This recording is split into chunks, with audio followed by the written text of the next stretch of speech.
બેસો બેસો બેસો.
તમારે જવાનું નથી એમ તો તમારે પેલું 25 દિવસનું મેન્ટેન એ કરવાનું છે. થઈ જાય.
ઓમ ઓમ ઓમ ઓમ ઓમ. બરાબર.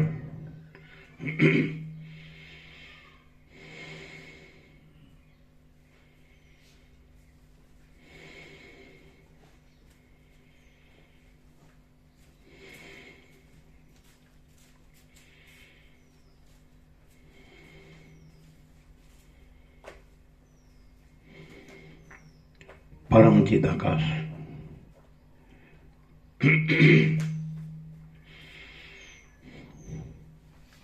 પરમ જ્યોતિ અખંડ જ્યોતિ મહાચિદાકાશ સ્વયં પ્રકાશ સંપૂર્ણ પ્રકાશ પૂર્ણ બ્રહ્મ અનંત તેજઘન અનંત ચિતઘન પરમાકાશ કેવલ અનંત શુદ્ધ તેજઘન પરમાકાશ અખિલ આત્મા પૂર્ણ બ્રહ્મ પરમાત્મા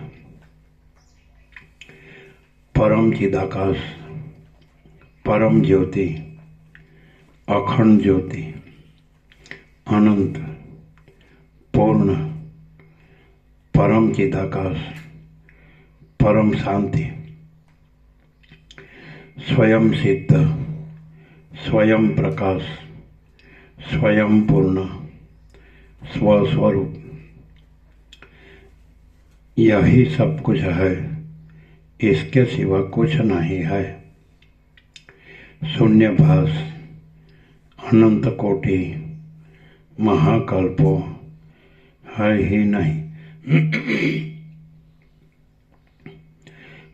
महाचिदाकाश, स्वयं प्रकाश, संपूर्ण प्रकाश, महाचिदाकाश ज्योति, अनंत, अखंड, अभेद, महाचिदाकाश ज्योति, महातत्व, महासामान्य, महाचिदाकाश, स्वसंवेद्य, सहज निर्विकल्प, महाचिदाकाश, परम कैवल्य, परम शांति, परम चिदाकाश, अनंत, पूर्ण, निरपेक्ष, सत, अनंत, संपूर्ण, अपरिघी, निर्भ्रांत, निरपेक्ष। वशिष्ठ राम, निर्वाणोत्तरार्ध, राउंड 40वां राउंड।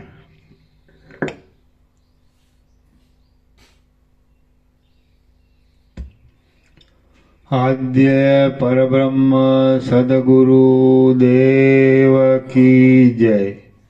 ओम श्री परमात्मने नमः। सद्ग्रंथों शिरोमणि श्री योग वासिष्ठ महारामायण निर्वाण प्रकरण उत्तरार्ध सर्ग 76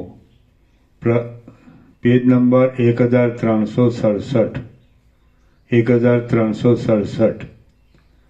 सर्ग 76 प्रलयना मेघથી અગ્નિ શાંત થવાનું વર્ણન। આ 76મા સર્ગમાં પશ્ચિમ દિશાના ભાગમાં પુષ્કરાવર્ત નામના મેઘનો ઉદય થવા વિશે અને આગ્નેય દિશાના મુખમાં અગ્નિ શાંત થઈ ગયા વિશે વર્ણન કરવામાં આવશે।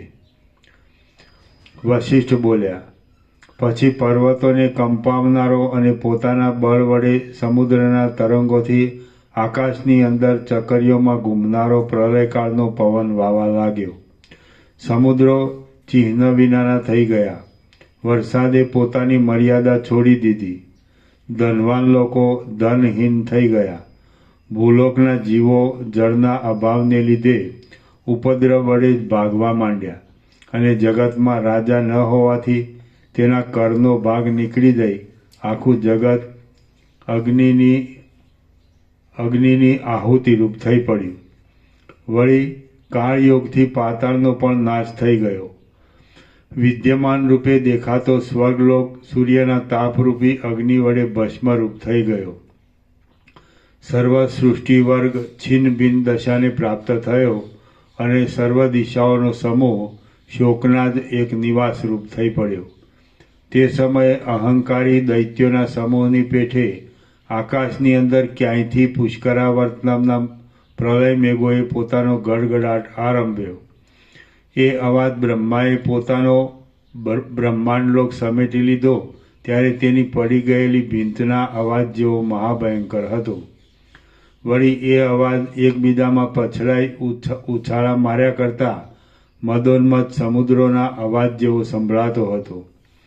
લોકોમાં, સમુદ્રોમાં અને નગરોમાં પડછંદા રૂપે પ્રસરી રહેલા પોતાના મોટા કોલાહલ વડે એ શબ્દ મહાકલેશથી પણ સહન ન કરી શકાય એવો લાગતો હતો। વળી કુલાચલ પર્વતની સમીપમાં પર્વતોની કે તેની શાખાઓની સાથે સંબંધ રાખી રહેલા દાવાનળના ઉગ્ર શબ્દો તેમાં ભળી ગયા હતા।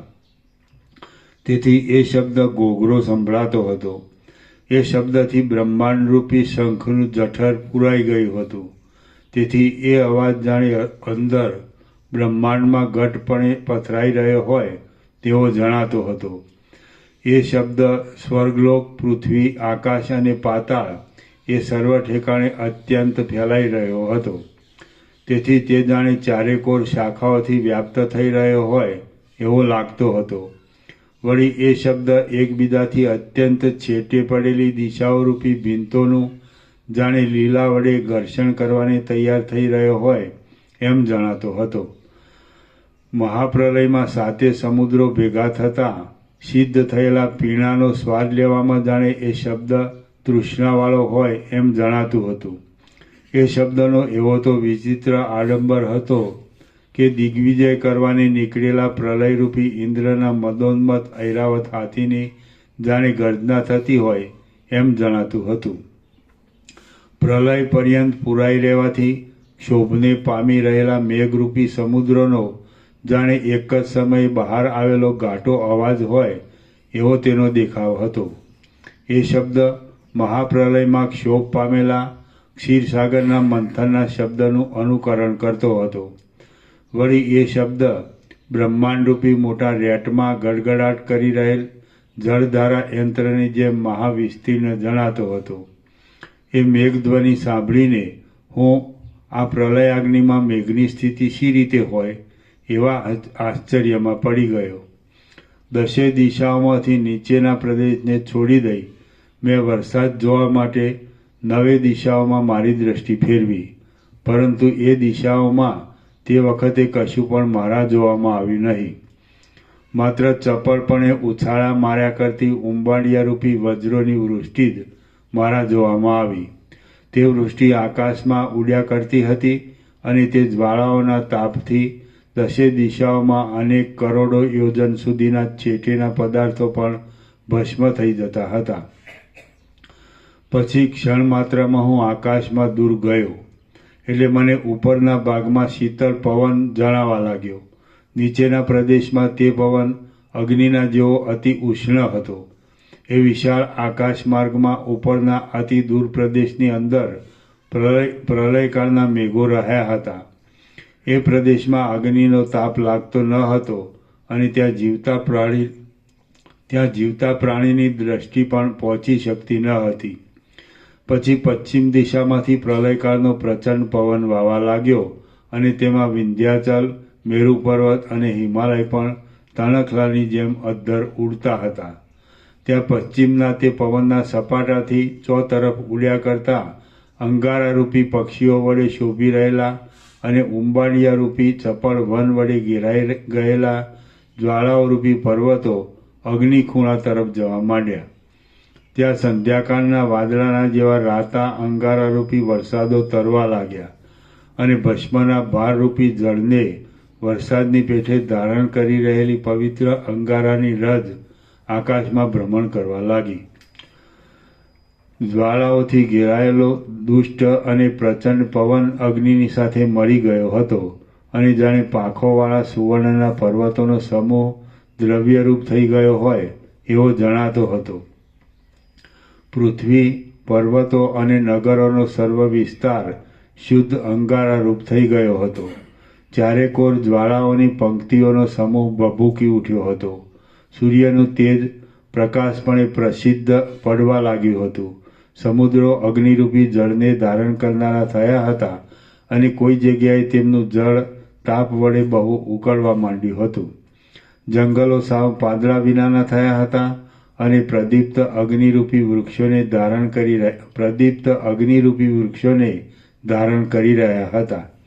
બ્રહ્મલોકના નગરો અને બ્રહ્મલોકમાં રહેલા તેના અધિપતિઓ, સ્ત્રીઓ, બાળકો તથા વૃદ્ધો સાથે બળી જઈ આકાશમાં પડવા લાગ્યા હતા.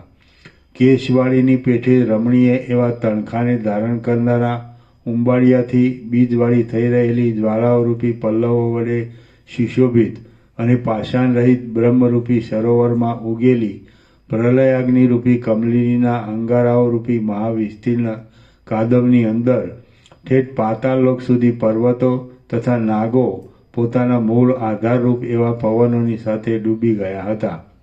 એ સમયે જેમ ઊંટોનું સૈન્ય પખાલ વડે પાણી ભરી લાવે તેમ અંજનના જેવો શ્યામ પ્રલયકાળના વરસાદનો સમૂહ અણજાણ ગતિએ પાણી ભરી લાવતો હતો અને આકાશમાં નજીક જ ગડગડાટ કરતો દેખાવા લાગ્યો હતો. એ વરસાદની અંદર વીજળીરૂપી મોટા પર્વતો પ્રલયકાળની સ્થિર જ્વાળા જેવા દેખાતા હતા અને તેના એક જ ખૂણામાં 7 સમુદ્રોનું જળ સમાઈ રહ્યું હતું. એ પ્રલયકાળનો વરસાદ ભીંતોના જેવા દીપી નીકળેલા ઝાકળના ભારથી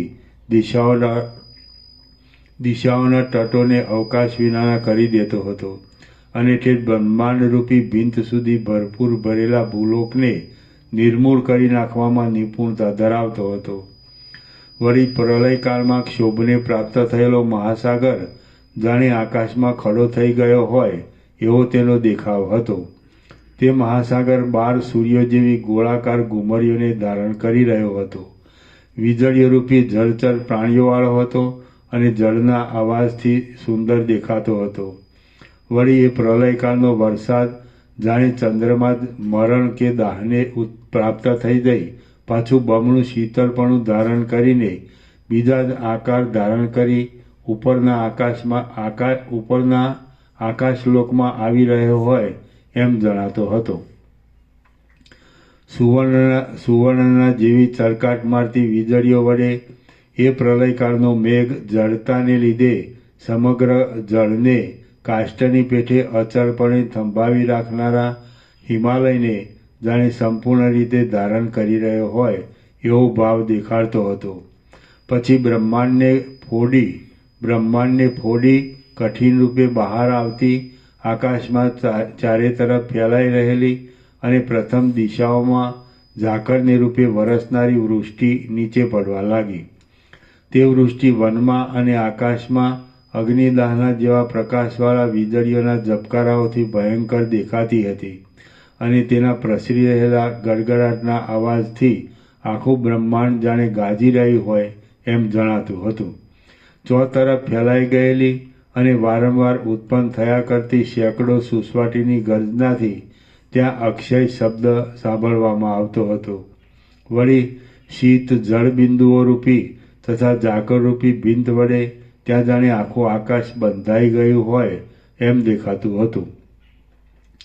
પૃથ્વી અને આકાશરૂપી મંડપના જાણે વૈડૂર્યમણીના મૂર્તિમાન સ્તંભ હોય એવી જણાતી અને અત્યંત સ્થૂલ એવી ધારાઓની વૃષ્ટિને લીધે પૃથ્વીના ભારને વહેતા પર્વતો જાણે ટંકાતા હોય એમ ભાસતું હતું. એ વૃષ્ટિને લીધે અંગારાઓના સમૂહો પૃથ્વીમાં ચડચડાટનો અવાજ કરી ફાટતા હતા અને તેની ગર્જનાઓનો મોટો ગડગડાટ થતાં અનેક લોકો નીચે આવી પડતા હતા. આથી સર્વ દેખાવ વ્યાકુળતાવાળો જણાતો હતો. અંગારાવાળા જગતરૂપી ઘરની અંદર વિલાસ કરી રહેલી એ વૃષ્ટિ નીચે જળ પડતા અગ્નિ વિનાની થઈ રહેલી પૃથ્વીની બાષ્પ લક્ષ્મીના જેવા ભાવને બતાવતી હતી. પૃથ્વીની બાષ્પ લક્ષ્મીના જેવા ભાવને બતાવતી હતી. જ્વાળાઓના વિલાસ વડે આડંબરવાળું આકાશ તે જાણે સ્થળ કમળોના પાંદડાના સમૂહો વડે સુશોભિત હોય એવું દેખાતું હતું. આકાશની અંદર સ્ફુરી રહેલા શીતળ અને જળબિંદુઓ રૂપી અનેક પાંખોને ધારણ કરી રહેલા વરસાદો અગ્નિની જ્વાળાઓમાં જાણે ભમરાઓની પંક્તિ ફર્યા કરતી હોય એવા દેખાતા હતા. ત્યાં વરસાદનો અને અગ્નિનો મોટા મોટા પ્રસરી રહેલા ચડચડાટના શબ્દોથી દિશાઓને પૂરી દેનારો સમાગમ થયો હતો. તે જાણે પ્રબળ શત્રુઓને લીધે વિષમતાવાળો અને મોટી સેનાઓના હથિયારો વડે એકબીજાના અનેક ઉગ્ર હથિયારોને તોડી નાખનારો કોઈ મોટો ઉગ્ર સંગ્રામ મચી રહ્યો હોય એવો મહાભયંકર દેખાતો હતો. શ્રી યોગ વાસિષ્ઠ મહારામાયણમાં નિર્વાણ પ્રકરણના ઉત્તરાર્ધનો પ્રલયના મેઘથી અગ્નિ શાંત થવાનું વર્ણન નામનો સર્ગ 76મો સમાપ્ત. સર્ગ 77મો પ્રલયના મેઘનું ફરીથી વર્ણન. વશિષ્ઠ બોલ્યા, પછી પ્રલયકાળના સમયે પૃથ્વી, જળ, તેજ અને વાયુ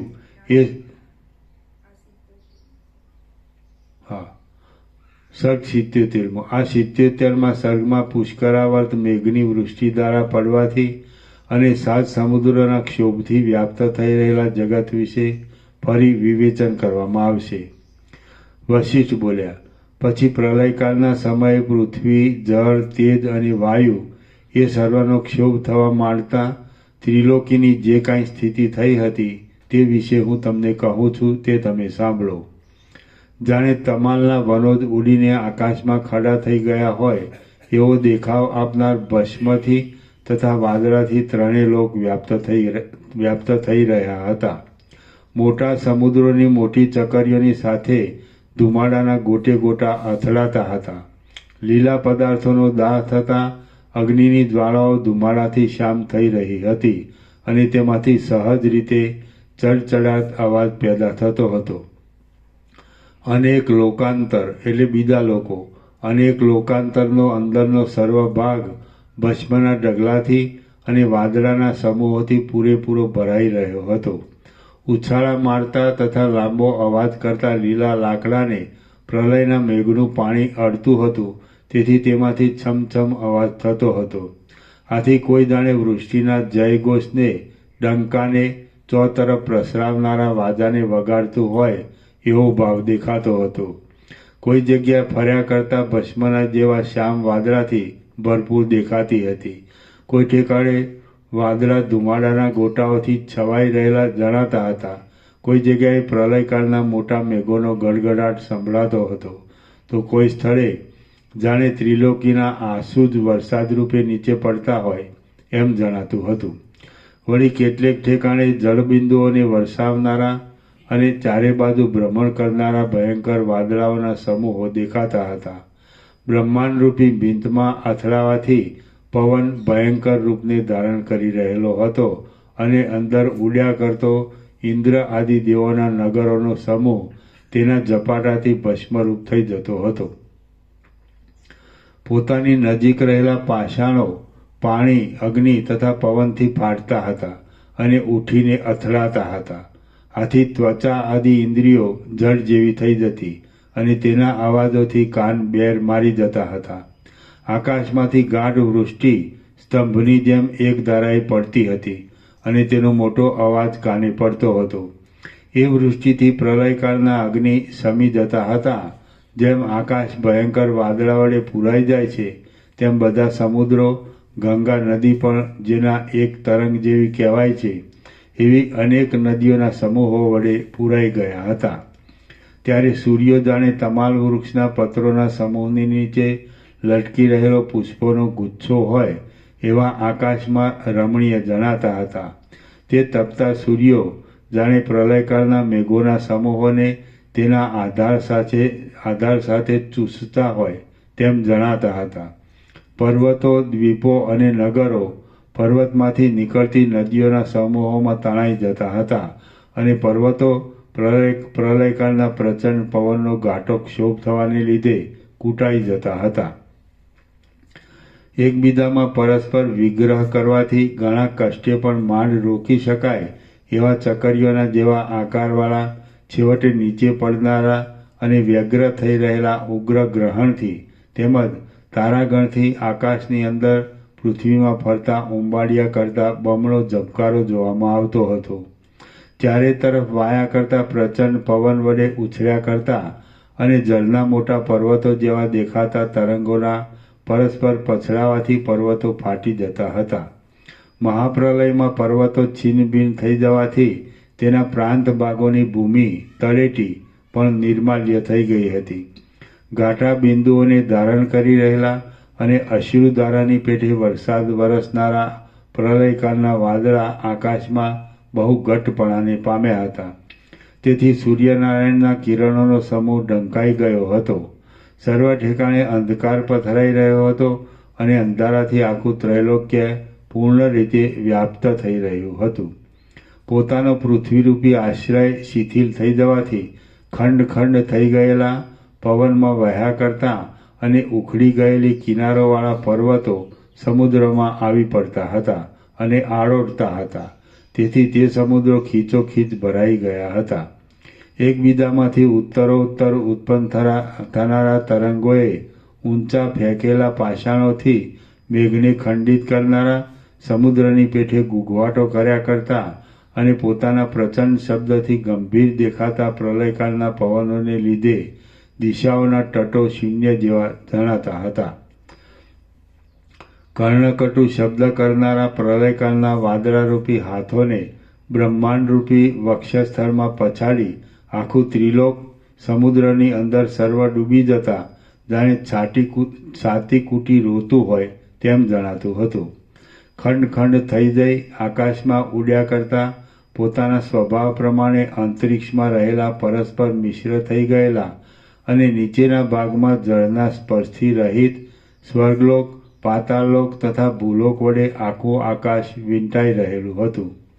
મરી ગયેલા, અધમુઆ થઈ રહેલા, બળી ગયેલા અને અડધા બળેલા અંગવાળા દેવો તથા દાનવો પવનથી ભેગા થઈ જતા હતા અને એકબીજાને દેખી પૂર્વના વેરને સંભાળી પરસ્પર સંહાર કરવા માટે આયુધો ફેરવતા હતા. પ્રલયકાળના પવને ઉડાડેલા લોકાંતરો બીજા લોકાંતરો રૂપી જૂના ઘાસો પોતામાંથી જ ઉત્પન્ન થયેલી ભસ્મ વડે પવનને ધોળો કરી નાખતા હતા અને અર્જુનવાત એક જાતના વાતરોગના નામને જાણે બરાબર સાર્થ કરી દેતા જણાતા હતા.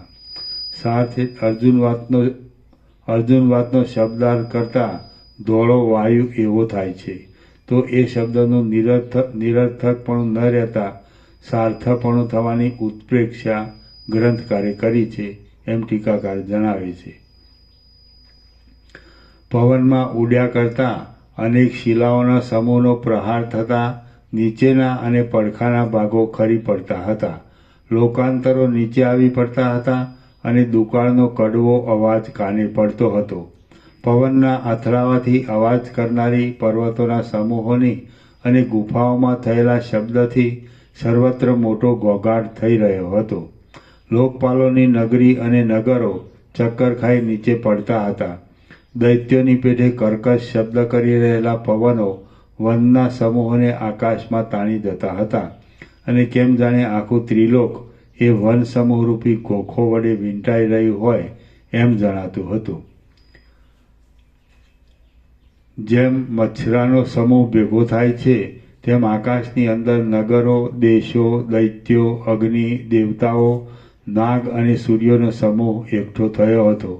ત્રિલોકીના કેટલાક ભાગોમાં દેવાલયો ભાંગી પડતા હતા અને ચારેકોર મોટા વિસ્તારમાં પ્રસરી રહેલા ઉત્તમ વૃક્ષો તથા ઉત્તમ પર્વતો ભૂકો થઈ જતા હતા.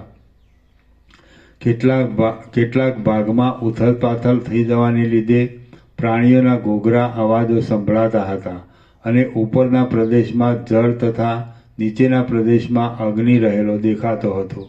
પાણી અને પર્વતો પરસ્પર અથડાતા હતા, તેથી દિક્પાલોના નગરો તેમાં કચડાઈ જઈ નિર્મૂળ થઈ જતા હતા.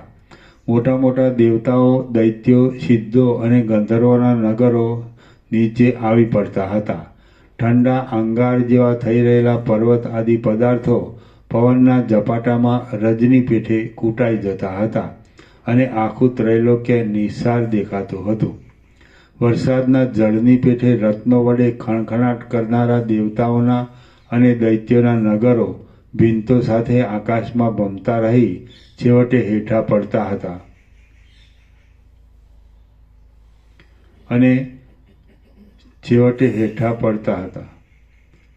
આકાશ સાગરો વડે ભરપૂર થઈ રહ્યું હતું, તેમજ સપ્તલોકના મંદિરોથી પણ તે પૂર્ણ દેખાતું હતું. એ સત્યલોકમાંના લોકો પ્રલયકાળ ભરાઈ રહ્યાથી નીચે પડતા હતા અને દેવતાઓ પણ વંટોળિયા વાયુની પેઠે આકાશમાં ચક્કર ભમ્યા કરતા હતા. આખું ત્રૈલોક્ય ખરી પડેલા જૂના પાદરાની પેઠે આકાશમાં ઉડ્યા કરતા અને પવનનો સપાટો લાગવાથી ચંચળ થયેલા પદાર્થોથી ભરાઈ રહ્યું હતું. તે પદાર્થો કેટલાક ભસ્મરૂપ થઈ રહ્યા હતા અને કેટલાક પોતાના રૂપે જ વિદ્યમાન જણાતા હતા. આકાશમાંથી નીચે આવી પડેલા તથા જણજણાટ કરી રહેલા સુવર્ણના, સ્ફટિકમણીના અને વૈદુર્યમણીના ઉત્તમ મંદિરો વડે આકાશનો સઘળો ભાગ વ્યાપ્ત થઈ રહ્યો હતો.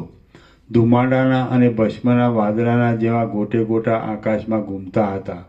જળની વૃષ્ટિથી શહેરોના શહેરો પડી જતા હતા. તરંગોના સમૂહો ઉછળતા હતા અને પૃથ્વી તથા પર્વતો જળની અંદર ડૂબી જતા હતા. મોટા મોટા પર્વતો સમુદ્રમાં પાંદડાની પેઠે તણાતા હતા. એકબીજા સાથે અથડાઈને પરસ્પર નિકંદન કરવાને તત્પર થઈ રહ્યા હતા અને સમુદ્રની ચકરીઓથી ઘોઘરા અવાજે ગાજતા હતા. અવશેષ રહેલા દેવતાઓના આક્રંદવાળું, ફર્યા કરતા અને અધમુવા જેવા થઈ ગયેલા પ્રાણીઓથી ભરેલું અને અંદર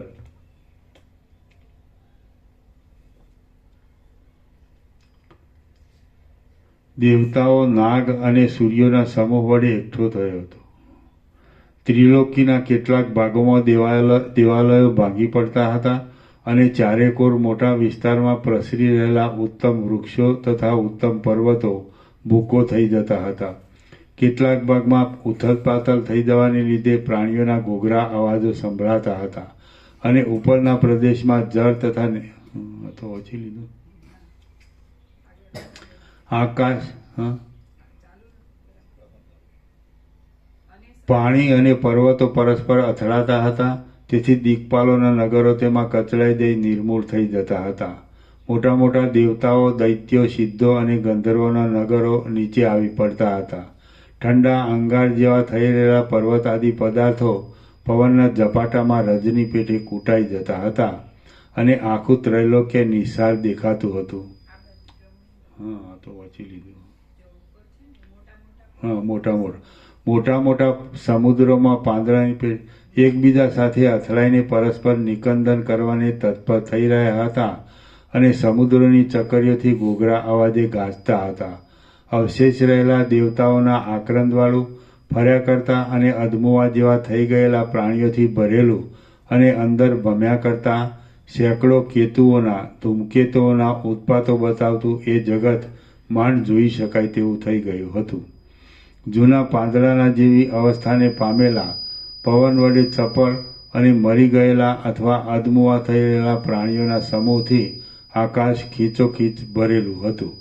પર્વતના શિખરોના જેવી સ્થૂળ જળધારાઓના સમૂહો જગતની અંદર ઉડ્યા કરતા હતા અને પર્વતોને તથા શહેરોને અદ્ધર વહેતા પવન વડે પૂર્ણ એવી સેંકડી નદીઓ વહ્યા કરતી હતી.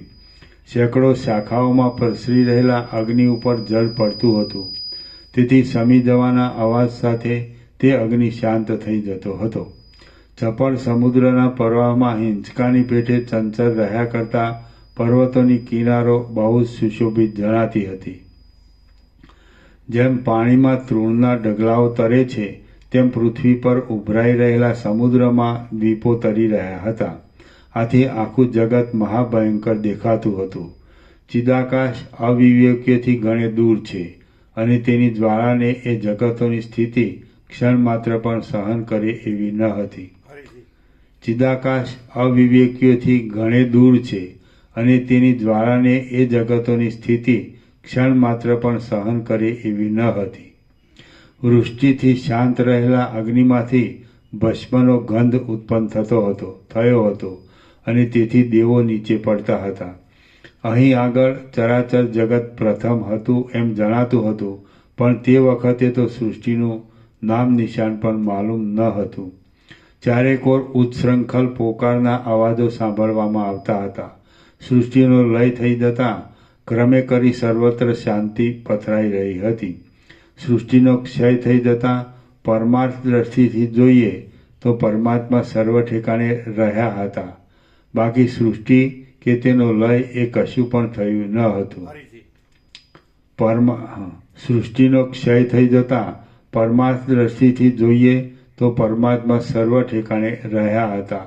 બાકી સૃષ્ટિ કે તેનો લય એ કશું પણ થયું જ ન હતું. નિરંતર ઉથલ પાથલ કરનારો પવન ચારે તરફ પ્રસરી રહ્યો હતો. જેમ એક બીજમાંથી બીજા અનેક બીજોનો સમૂહ ઉત્તરોત્તર અંકુર આદિના ક્રમથી પેદા થતો રહે છે, તેમ એ જગત પણ ક્ષયને પ્રાપ્ત થયા છતાં પાછું પ્રવાહ વડે વારંવાર ભરાઈ જતું હતું. આકાશમાં ઉડતા ઉંબાડિયા પરસ્પર અથડાતા હતા. તેથી અગ્નિના ચૂર્ણ જેવી અને સુવર્ણના ચૂર્ણ જેવી રજ દેખાતી હતી. તે રજ આકાશમાં ચોતરફ ફેલાઈ રહી હતી. તેથી આકાશનો અંદરનો આખો ભાગ જાણે સુવર્ણની ભીંતોવાળો હોય એવો દેખાતો હતો. દ્વીપો તથા સાગરો સાથેના ભૂમંડળના મોટા મોટા ખંડો નીચે તૂટીને પડતા હતા. બીજા અનેક પાતાળો સમાઈ શકે એવા તે ખંડો વડે ઠેઠ 7મું પાતાળ પણ પૂરું પૂરાઈ ગયું હતું. પ્રલયકાળના પવનો ઠેઠ 7મા સૂતલ પાતાળ સુધી તથા પૃથ્વીના પર્વતોની ટોચ સુધી ફૂંકાતા હતા અને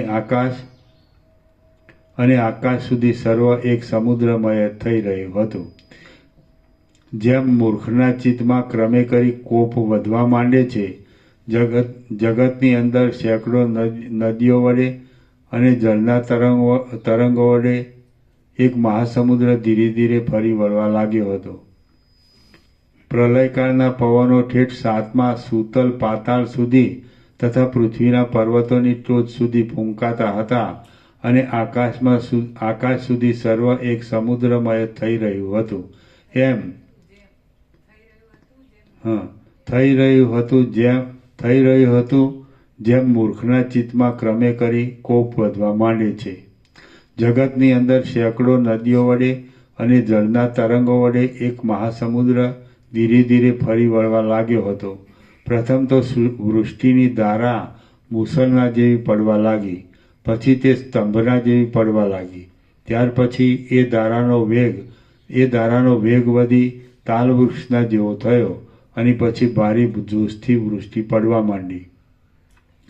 છેવટે તે વૃષ્ટિના મોટી નદીના પ્રબળ પ્રવાહના જેવા ધોધવાઓ પડવા લાગ્યા અને 7 દ્વીપોમાં તથા આખા ભૂલોકમાં એક સમાન રીતે મદોન્મદ મેઘો ફેલાઈ રહ્યા.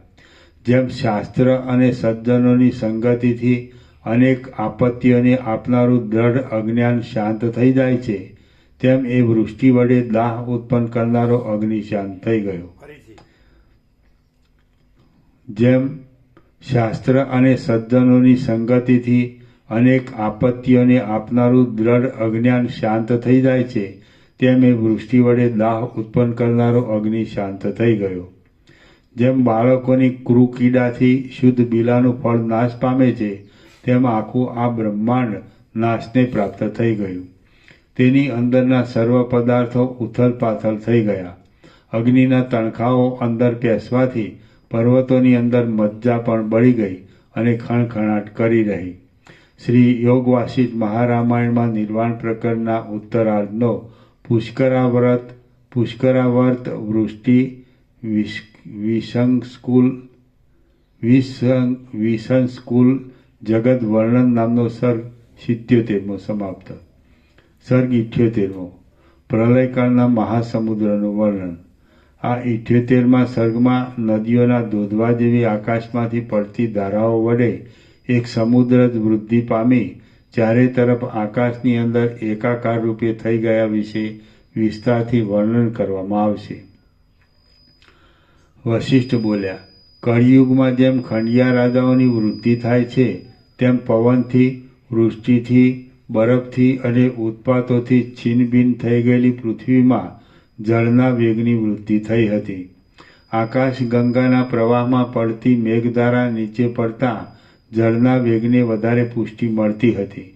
ત્યારે પ્રલય સમુદ્રના તરંગો હજારો નદીઓ મળવાથી વૃદ્ધિ પામ્યા હતા.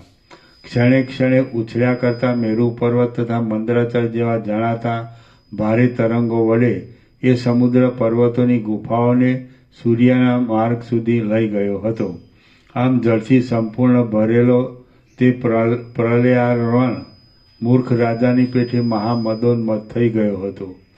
એ સમુદ્રના વિશાળ તરંગોએ પર્વતોના જૂના ઘાસોને તાણી કાઢ્યા હતા. આથી તે ભમ્યા કરતા જળના પ્રવાહમાં તણાતા જતા હતા. ત્યાં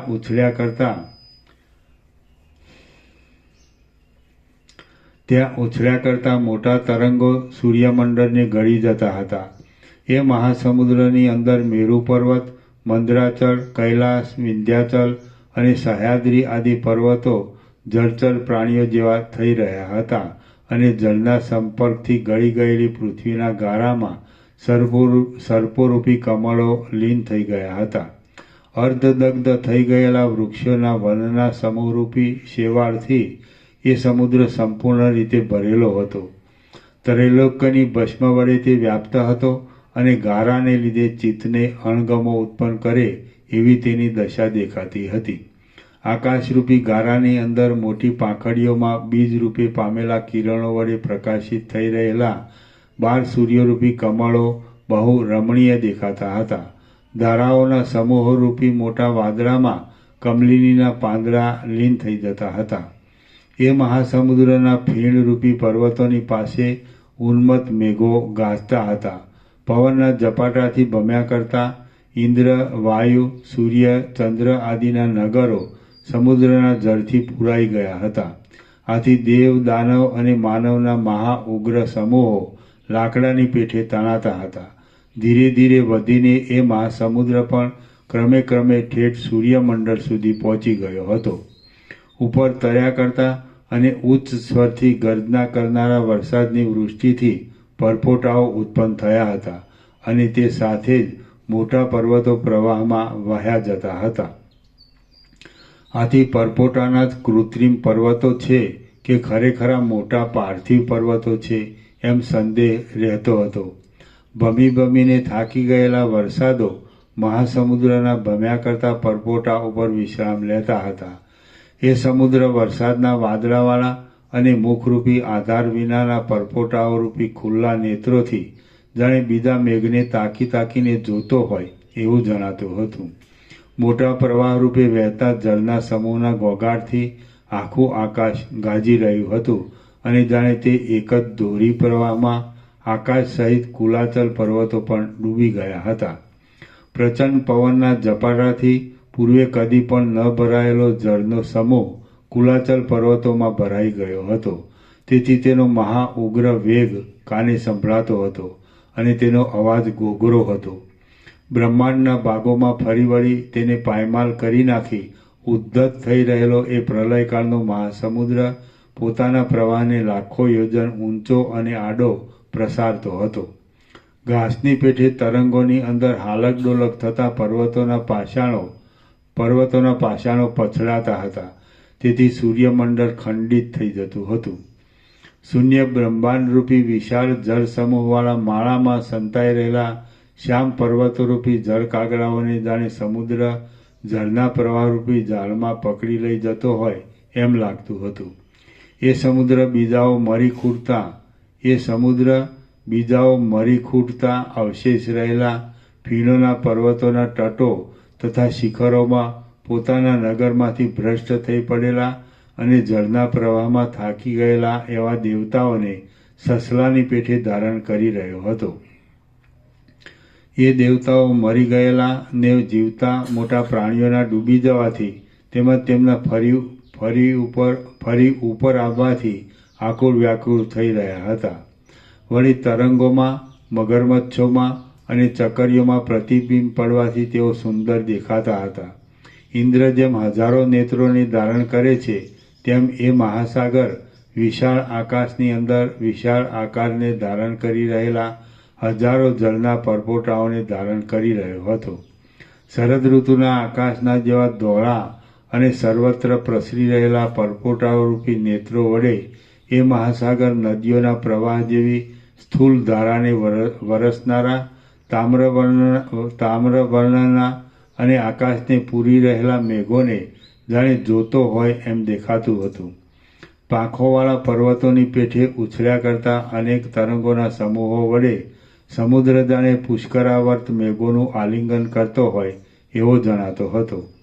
ત્રણેય લોકને ગળી જઈ તૃપ્ત થઈ રહેલો એ મહાસાગર પોતાના ઘોંઘાટવાળા શબ્દથી જાણે ગાતો હોય તેમજ મહા ઉગ્ર પર્વતોરૂપી કંકણને ધારણ કરી રહેલા તરંગોરૂપી હાથ વડે અને વૃક્ષો વડે જાણે નૃત્ય કરતો હોય એવો દેખાતો હતો. ઉપરના ભાગમાં નદીઓના જેવી ધારા વહેનારા વરસાદો વરસતા હતા. મધ્ય ભાગમાં બળી ગયેલા પર્વતો હતા અને નીચેના ભાગમાં એ સમુદ્ર પૃથ્વીને ધારણ કરી રહેલા તથા ગારામાં પેસી રહેલા દિગ્ગજો વડે વીંટાયેલો હતો. વળી નીચે પૃથ્વી ન હોવાથી તેનો છેડો જ આવી શકે એમ ન હતું. નિરંતર પડ્યા કરતી ધારાઓરૂપી ગંગાના પૂરમાં તણાતા જતા પર્વતોના શિખરો, ફીણો અને પરપોટાઓ ક્ષણમાં ડૂબી જતા અને વળી પાછા ક્ષણ માત્રમાં બહાર દેખાતા હતા. સમુદ્રમાં તણાતો જતો સ્વર્ગલોકનો ભાગ નાશ થવાની તૈયારીમાં આવી ગયો હતો. તેથી તેની અંદર રહેનારા દેવતાઓરૂપી હંસો આક્રંદ કરતા હતા. ત્યાં એ સમુદ્રનો અંદરનો ભાગ પ્રવાહમાં તણાતી જતી વિદ્યાધરીઓના સમૂહરૂપી કમલિનીઓથી બહુ સુંદર દેખાતો હતો. એકાકાર થયેલા મહાસાગરના જળના પૂરો મોટો અવાજ કરવા લાગ્યા હતા. તેમજ ત્રણેય લોકના સર્વ ભાગો સંહારવા માંડ્યા હતા. જ્યારે એ જળનો મોટો પ્રવાહ વહેતો હતો ત્યારે તેના સપાટામાંથી કોઈ બચાવી શકે તેમ ન હતું. અને તરંગો વડે નહીં તણાયેલો પણ કોઈ ન હતો. કેમ કે કાળે પોતાની દાઢમાં લીધેલા પુરુષોની રક્ષા કરવા કોણ સમર્થ છે? ત્યારે આકાશ પણ ન હતું, દિશાઓનો અંત પણ ન હતો, નીચે કે ઉપર પણ કશું ન હતું, કોઈ પ્રાણી નહોતું કે સૃષ્ટિ પણ ન હતી.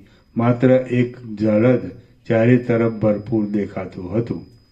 શ્રી યોગ વાસિષ્ઠ મહારામાયણમાં નિર્વાણ પ્રકરણના ઉત્તરાર્ધનો 51 વર્ણન નામનો સર્ગ 78મો સમાપ્ત. સર્ગ 79મો. સર્ગ 79માં. બ્રહ્માનું નિર્વાણ થતાં જ્ઞાન થતાં સર્વનો બાદ. આ 79મા સર્ગમાં ઋષિઓ અને દેવતાઓ સહિત બ્રહ્માનું નિર્વાણ થયા વિશે કહેવામાં આવશે અને જાગી જતાં જેમ સ્વપ્નનો બાદ થઈ જાય તેમ જ્ઞાન થતાં સર્વનો બાદ થયા વિશે પણ વર્ણન આવશે. વશિષ્ઠ બોલ્યા, પછી જેમ પ્રાતઃકાળમાં સૂર્યનારાયણ પોતાની પ્રભાને પ્રસારે છે તેમ મેં આકાશમાં બેઠા બેઠા મારી દૃષ્ટિને મહાપ્રકાશવાળા બ્રહ્મલોક તરફ પ્રસારી. મેં આમ જોયું તો પાષાણની બનાવેલી પૂતળીની પેઠે સમાધિમાં સ્થિર થઈ બેઠેલા બ્રહ્મા મારા જોવામાં આવ્યા. વળી તેમની પાસે તેમનો મુખ્ય કૌંસમાં બ્રહ્મલોકમાં રહેનાર જીવનમુક્ત પુરુષ રૂપી તેમની પાસે તેમનો મુખ્ય પરિવાર બેઠો હતો. ત્યાં દેવતાઓનો સમૂહ અને શુદ્ધ ચિત્તવાળા ઋષિઓનો સમૂહ પણ હતો. શુક્ર, બૃહસ્પતિ, ઇન્દ્ર, કુબેર, યમ, ચંદ્રમા, વરુણ અને અગ્નિ એ સર્વ ત્યાં બેઠા હતા. વળી બીજા પણ દેવર્ષિઓ તથા દેવતાઓના, ગંધર્વોના, સિદ્ધોના અને સાધ્ય દેવતાઓના નિયંતાઓ, સ્વામીઓ ત્યાં હતા. એ સર્વ જાણે ચિત્રમાં આલેખેલા હોય તેમ પદ્માસનવાળી ધ્યાનમાં પરાયણ થઈ રહ્યા હતા અને જાણે સાવ નિર્જીવ હોય તેવા જણાતા હતા. પછી 12 સૂર્યો પણ તે જ પ્રદેશમાં આવ્યા અને પદ્માસનવાળી બ્રહ્મા, ઇન્દ્ર વગેરેની પેઠે સમાધિમાં બેસી ગયા. હવે એક મુહૂર્ત માત્ર ગયા બાદ જેમ જાગી ગયેલો પુરુષ સ્વપ્નમાં પોતાની પાસે ઊભેલા પુરુષને સ્વપ્નમાંથી ઉઠતા પોતાની પાસે જોવા માંડે તેમ હું બ્રહ્માને જોવા લાગ્યો. તો જેમ જાગી ગયેલા પુરુષને પોતાની પાસે સ્વપ્નમાં ખડું થઈ રહેલું સ્વપ્નનગર જાગ્યા પછી દેખાતું નથી અને મહાન પુરુષોમાં જેમ વાસના દેખાતી નથી તેમ બ્રહ્મલોકનો એ સર્વ ઠાઠ મારા જોવામાં આવ્યો નહીં.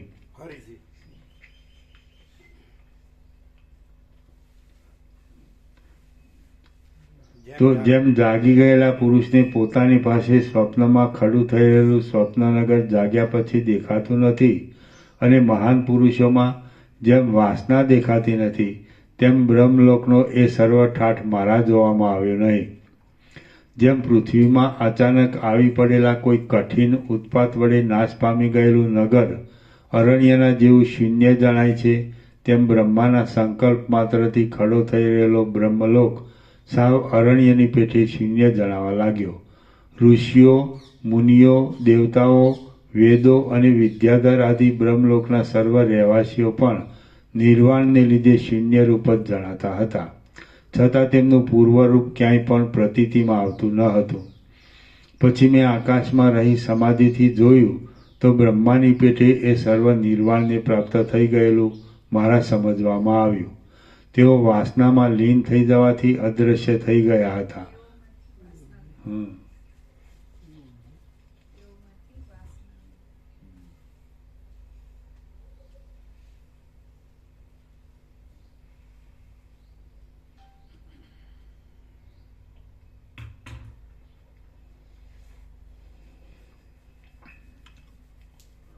તેઓમાંથી વાસના લીન થઈ જવાથી અદૃશ્ય થઈ ગયા હતા. જાગી ગયેલા પુરુષને સ્વપ્નમાં દેખાયેલ નગર જેમ જાગ્રત અવસ્થા આવતા પોતાના મૂળ અધિષ્ઠાનમાં પાછું લીન થઈ ગયેલું જણાય છે, તેમ તેઓ પોતાના મૂળ સ્વરૂપમાં લીન થઈ ગયા હતા.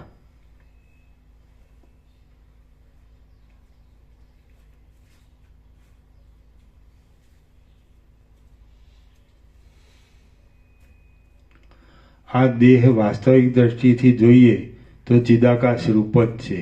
માત્ર વાસના વડે તે પ્રસિદ્ધ રીતે સ્થૂળ આકારવાળો દેખાય છે. ફરીથી આ દેહ વાસ્તવિક દ્રષ્ટિથી જોઈએ તો ચિદાકાશ રૂપ જ છે. માત્ર વાસના વડે જ તે પ્રસિદ્ધ રીતે સ્થૂળ આકારવાળો દેખાય છે. વાસનાનો ક્ષય થઈ જતાં જેમ જાગી ગયેલા પુરુષને સ્વપ્નના પદાર્થો નથી દેખાતા, તેમ એ સ્થૂળ આકારવાળો દેહ સત્ય રૂપે દેખાતો નથી. ફરીથી વાસનાનો ક્ષય થઈ જતાં જેમ જાગી ગયેલા પુરુષને સ્વપ્નના પદાર્થો નથી દેખાતા, તેમ એ સ્થૂળ આકારવાળો દેહ સત્ય રૂપે દેખાતો નથી. સ્વપ્નની અંદર પોતાનો દેહ અંતરિક્ષમાં ગમન કરનારો જોવામાં આવે છે, પણ જાગી જતાં અને વાસનાની શાંતિ થતાં એ કશું પણ પછી દેખાતું નથી. ફરીથી સ્વપ્નની અંદર પોતાનો દેહ અંતરિક્ષમાં ગમન કરનારો જોવામાં આવે છે, પણ જાગી જતાં અને વાસનાની શાંતિ થતાં એ કશું પણ પછી દેખાતું નથી. તે જ પ્રમાણે જાગ્રત અવસ્થામાં પણ વાસનાનો ક્ષય થતાં સ્થૂળ શરીર કે સૂક્ષ્મ શરીર એકે દેખાતું નથી. ફરીથી તે જ પ્રમાણે જાગ્રત અવસ્થામાં પણ વાસનાનો ક્ષય થતાં સ્થૂળ શરીર કે સૂક્ષ્મ શરીર એકે દેખાતું નથી. આ બાબતમાં દ્રષ્ટાંત પૂછ્યું તો મેળ પડે છે? સવારે આપણે પૂછ્યું તો એનો મેળ પડે? તમે હતા ને, તમને પૂછ્યું હતું ને, એક્ઝેક્ટ ખબર પડે છે? સવારે અમે કીધેલું ને કે પરમ ચિદાકાશ પરમ જ્યોતિ અખંડ જ્યોતિ સહજ પ્રકાશ સ્વયં સહજ પ્રકાશતું હોય અને વસીટ કે કોઈ માણસ દેખાતો હોય ખાલી, પણ પરમ ચિદાકાશ પરમ જ્યોતિ અખંડ જ્યોતિ જ દેખાતો હોય તો દ્વૈત ભ્રાંતિવાળાને કેવું દેખાય? સવારે પૂછ્યું હતું ને. હા, તો એ કેવું હોય છે? ફરીથી એટલે એ સામાન્ય માણસ દેખાતો હોય છે, વસીટ કે કોઈ પણ જીવન મુક્ત તત્વ હોય તો એ નથી હોતો, અને પરમચિદ આકાશ પરમ જ્યોતિ અખંડ જ્યોતિ જ હોય છે. એટલે જે રીતે સ્વપ્નમાંથી જાગૃત થતા પછી સ્વપ્ન દેખાતું નથી, સ્વપ્નની વાસના રહેતી નથી એટલે સ્વપ્ન દેખાતું નથી, એમ માચિદ આકાશમાં જાગૃત થતા આ જગત સ્વપ્ન દેખાતું નથી. એમાં હું પણ આવી ગયો, અહમ અને જગત, જીવ જગત, દ્રષ્ટા દ્રશ્ય, સાક્ષી સાક્ષ્ય, સમષ્ટિ વ્યષ્ટિ, આ બધું ભેદાભેદ આ દેખાતું નથી. અને એનું કારણ વાસના બાધિત હોય છે. એટલે જાગૃત થાય તો સ્વપ્નની વાસના બાધિત હોય એટલે સ્વપ્ન દેખાતું નથી. એ રીતે ચિદાકાશમાં જાગૃત થાય એટલે આ જગત સ્વપ્ન એની વાસના બાધિત થાય છે એટલે જગત સ્વપ્ન દેખાતું નથી. એટલે બે ઇક્વેશન, ચિદાકાશ પ્લસ વાસના ઇક્વલ ટુ જીવ જગત, જીવ જગત માઇનસ વાસના ઇક્વલ ટુ ચિદાકાશ, ચિદાકાશ પ્લસ વાસના ઇક્વલ ટુ જીવ જગત, જીવ જગત માઇનસ વાસના ઇક્વલ ટુ ચિદાકાશ. ખબર પડે છે? બે ઇક્વેશન ક્લિયર છે? ચિદાકાશ પ્લસ વાસના ઇક્વલ ટુ જીવ જગત, જીવ જગત માઇનસ વાસના ઇક્વલ ટુ ચિદાકાશ. ક્લિયર? શું મુકાબરો? ક્લિયર?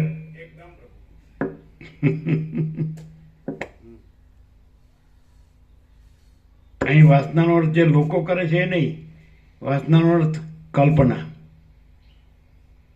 સમજે? એટલે તમે કલ્પના લખો તો પણ ચાલે. ચિદાકાશ પ્લસ કલ્પના ઇક્વલ ટુ જીવ જગત, જીવ જગત માઇનસ કલ્પના ઇક્વલ ટુ ચિદાકાશ. ક્લિયર? વાસના એટલે કલ્પના.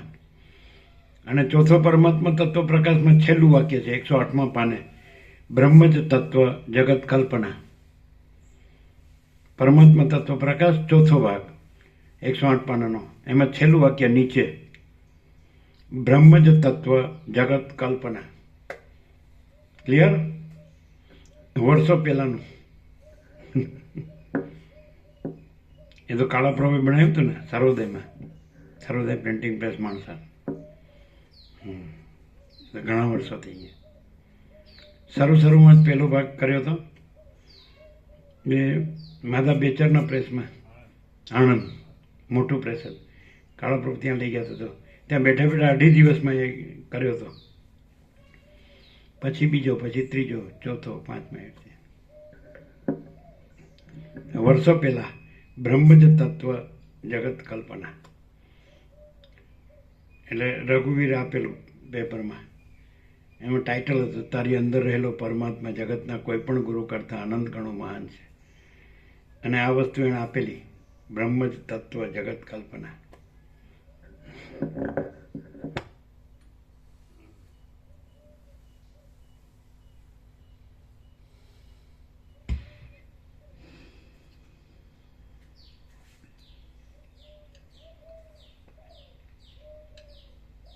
જેમ સ્વપ્નમાંથી જાગેલાને સ્વપ્ન રહેતું નથી, કારણ કે તેની વાસના રહેતી નથી. જેમ જાગી ગયેલા પુરુષને સ્વપ્નના પદાર્થો નથી દેખાતા, તેમ એ સ્થૂળ આકારવાળો દેહ સત્ય રૂપે દેખાતો નથી. સ્વપ્નની અંદર પોતાનો દેહ અંતરિક્ષમાં ગમન કરનારો જોવામાં આવે છે, પણ જાગી જતા અને વાસનાની શાંતિ થતા એ કશું પણ પછી દેખાતું નથી. વાસના એટલે કલ્પના. કલ્પનાની શાંતિ થતા એ કશું પણ, એટલે સ્થૂળ દેહ કે સૂક્ષ્મ દેહ દેખાતો નથી. વ્યક્તિ દેખાતી નથી, જીવ દેખાતો નથી, માણસ દેખાતો નથી. અને પરમ ચિદાકાશ, પરમ જ્યોતિ, અખંડ જ્યોતિ સ્વયં પ્રકાશે છે સહજ. ક્લિયર? મૂકા પ્રભુ. આમ અહીં પ્રત્યક્ષમાં સાંભળીએ અને ગમે ત્યાં તમે બીજે રહીને પછી સાંભળો વોટ્સઅપમાં, ફેર પડે? કેવો? અહીં તો એકદમ સીધી સ્વયં અનુભૂતિ થવા લાગે એમ કે તમે પોતે જ પરમ પ્રકાશ છો.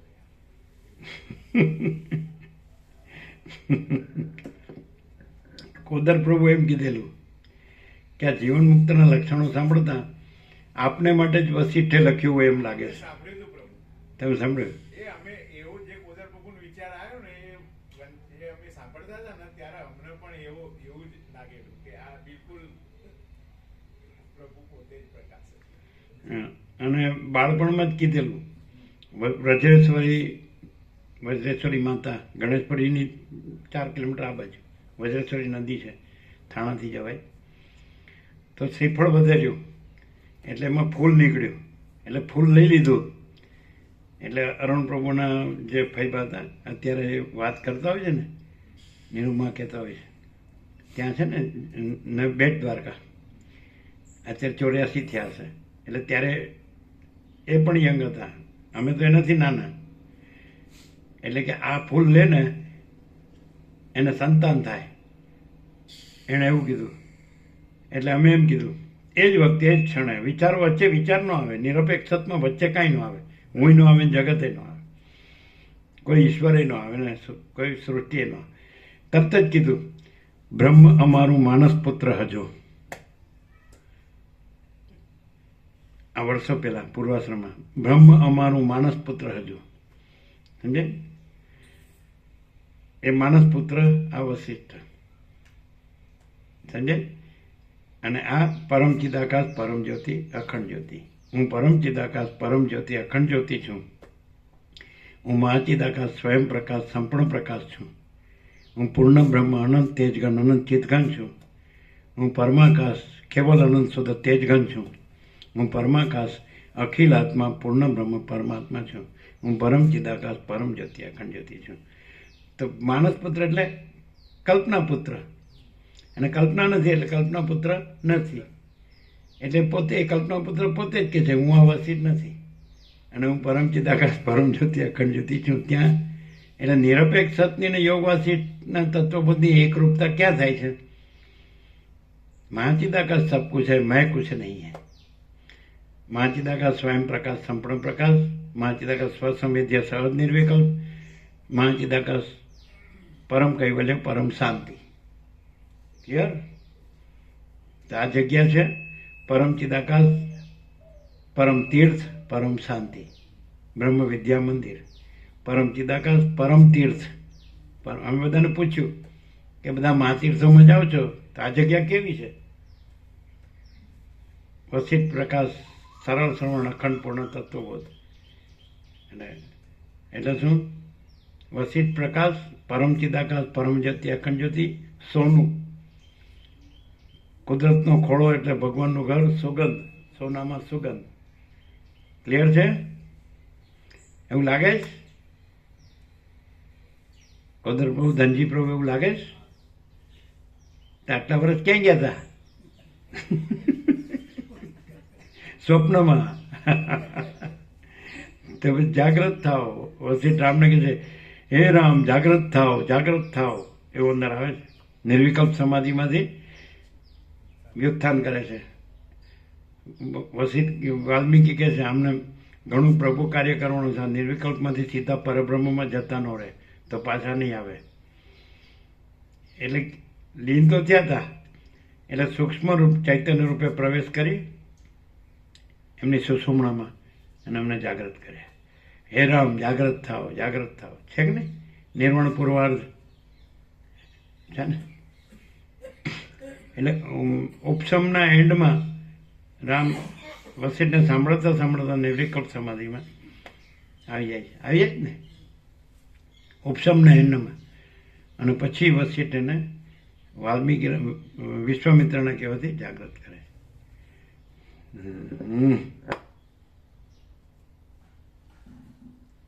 મેઇન કાર્યમાં એમ કે પ્રભુ કાર્ય બધું છે, ઋષિ દેવ ઋષિનું કાર્ય કરવાનું અને રાક્ષસોથી રક્ષણ કરવાનું બધું કાર્ય છે, પણ એમાં મેઇન કાર્ય કયું છે ખબર છે? પ્રભુ કાર્ય શું છે? સ્ત્રી સંગી કદી પગ વાળીને બેસી શકતો નથી, સીતાના હરણ વિશે એવું કહેવામાં આવશે।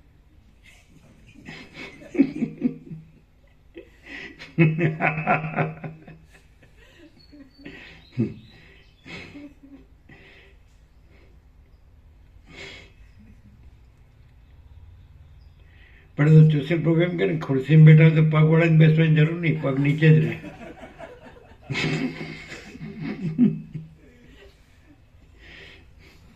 વિશ્વામિત્રે એમ કીધું કે બધા દેવ ઋષિના કાર્ય તો ખરા જ, એમના રક્ષણ કે રાક્ષસો અસુરોનો વધ ને બધું, દંડકારણ્ય ને એ બધા ભયથી મુક્ત કરવાનું એમ એ તો ખરું, પણ એમ કે વિશ્વામિત્રે એવું કીધું, રામને સમાધિમાંથી જાગૃત કરવા માટે વસિષ્ઠને કીધું કે એને જગતના જે પુરુષો છે તેમને એટલે પોતાને સીતાનું હરણ થયું અને આ બધું રાવણ સાથે યુદ્ધ કરીને પાછી લાવવી પડી, બધું પછી અગ્નિ પરીક્ષા કરવી પડે બધું છે ને, એટલે કે જગતના પુરુષોને એ બોધ આપવા કે સ્ત્રી સંગી કદી પગ વાળીને બેસી શકતો નથી, એવું દ્રષ્ટાંત આપવા એમણે એવી લીલા કરી ને ખ્યાલ આવ્યો। એટલે પછી આ બધા એમ કહે છે કે અમારી સીતાને કોઈ હરી ગયું નથી।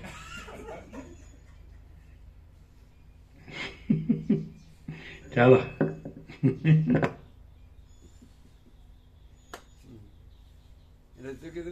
સ્ત્રી સંગી કદી પગ વાળીને બેસી શકતો નથી, એમ ને કાંઈ ને કાંઈ નવું નવું નીકળ્યા જ કરે। અને અહીંયા સહજ પરમ પ્રકાશ, પરમ આનંદ, પરમ શાંતિ, અનંત પ્રકાશ, અનંત આનંદ, અનંત શાંતિ।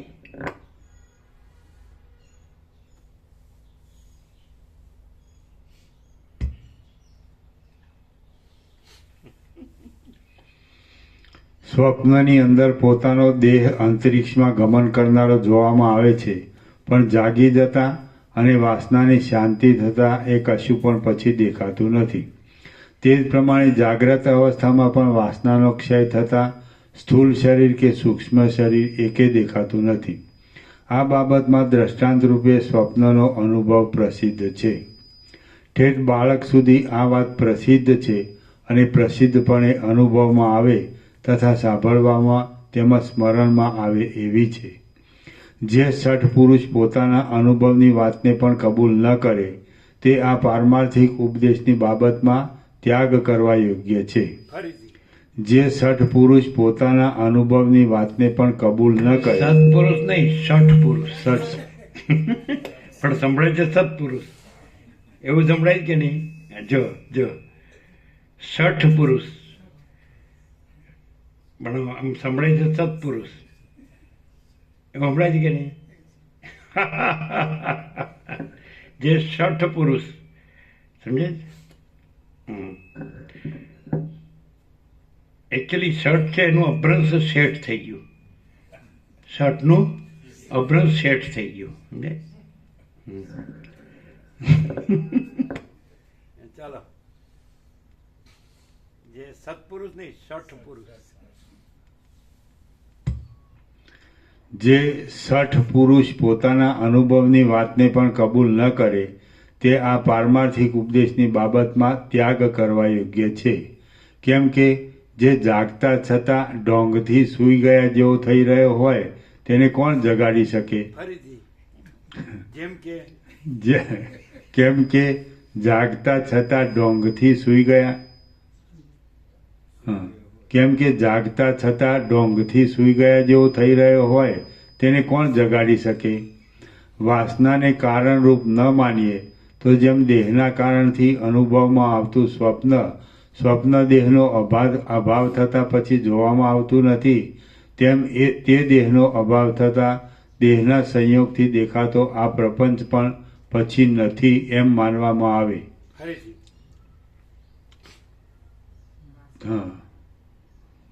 વાસનાને કારણરૂપ ન માનીએ તો જેમ દેહના કારણથી અનુભવમાં આવતું સ્વપ્ન દેહનો અનુભવ થતાં પછી જોવામાં આવતું નથી,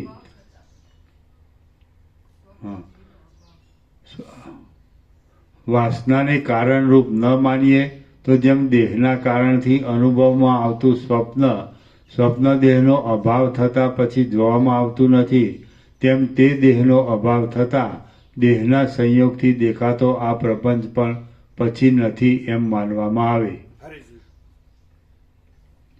વાસનાને કારણરૂપ ન માનીએ તો જેમ દેહના કારણથી અનુભવમાં આવતું સ્વપ્ન દેહનો અભાવ થતાં પછી જોવામાં આવતું નથી, તેમ તે દેહનો અભાવ થતાં દેહના સંયોગથી દેખાતો આ પ્રપંચ પણ પછી નથી એમ માનવામાં આવે. આમ હોય તો દેહથી રહિત થયેલાને પરલોક મળવાની વાત પણ સંભવતી નથી અને નાસ્તિકતા જ કેવળ આવી ઊભી રહે છે. જો એ પરલોકના અભાવની વાત સંભવતી હોત તો પ્રલયમાં સર્વ સમષ્ટિ શરીરનો ક્ષય થયા પછી આ સૃષ્ટિ પાછી ઉત્પન્ન થાત નહીં. છતાં તે તો ઘટમાળ પ્રમાણે સદાકાળ થતી રહે છે. જે પદાર્થ અવયવવાળો છે તેના અવયવોનો વિભાગ થવારૂપી ક્ષય અવશ્યંભાવી જ છે. તો ન કદાચિત નિદસ્સ જગત એ સાંખ્યમત પણ કાયમ રહી શકતો નથી. પૃથ્વી આદિ 4 ભૂતો પરસ્પર મળી જઈને જરાયુધ આદિ દેહના આકારે અને ઘટપટ આદિના આકારે પરિણામ પામે છે, તેને જગત કહે છે. તે જગત પરમાણુ રૂપે નિત્ય હોવાથી તેનો નાશ નથી. દેહના આકારે પરિણામ પામેલા પૃથ્વી આદિ 4 ભૂતોમાં ચૈતન્ય તો એક મદ શક્તિની પેઠે એની મેળે ઉત્પન્ન થાય છે. મદ શક્તિ એટલે મદિરા બનાવવાના પદાર્થમાં કાળે કરીને તેનો બરાબર ઓઢ થાય છે, એટલે એક જાતની મદ શક્તિ ઉત્પન્ન થાય છે. દેહના આકારે પરિણામ પામેલા પૃથ્વી આદિ 4 ભૂતોમાં ચૈતન્ય તો એક મદ શક્તિની પેઠે એની મેળે ઉત્પન્ન થાય છે. આવા ચાર્વાક મતનું અવલંબન કરી કાંઈ કહેવામાં આવે તો સર્વનો 4 પ્રકારનો પ્રલય માનનારા પુરાણોનું, ઇતિહાસોનું, વેદોનું અને સ્મૃતિ આદિનું વ્યર્થપણું સિદ્ધ થાય છે.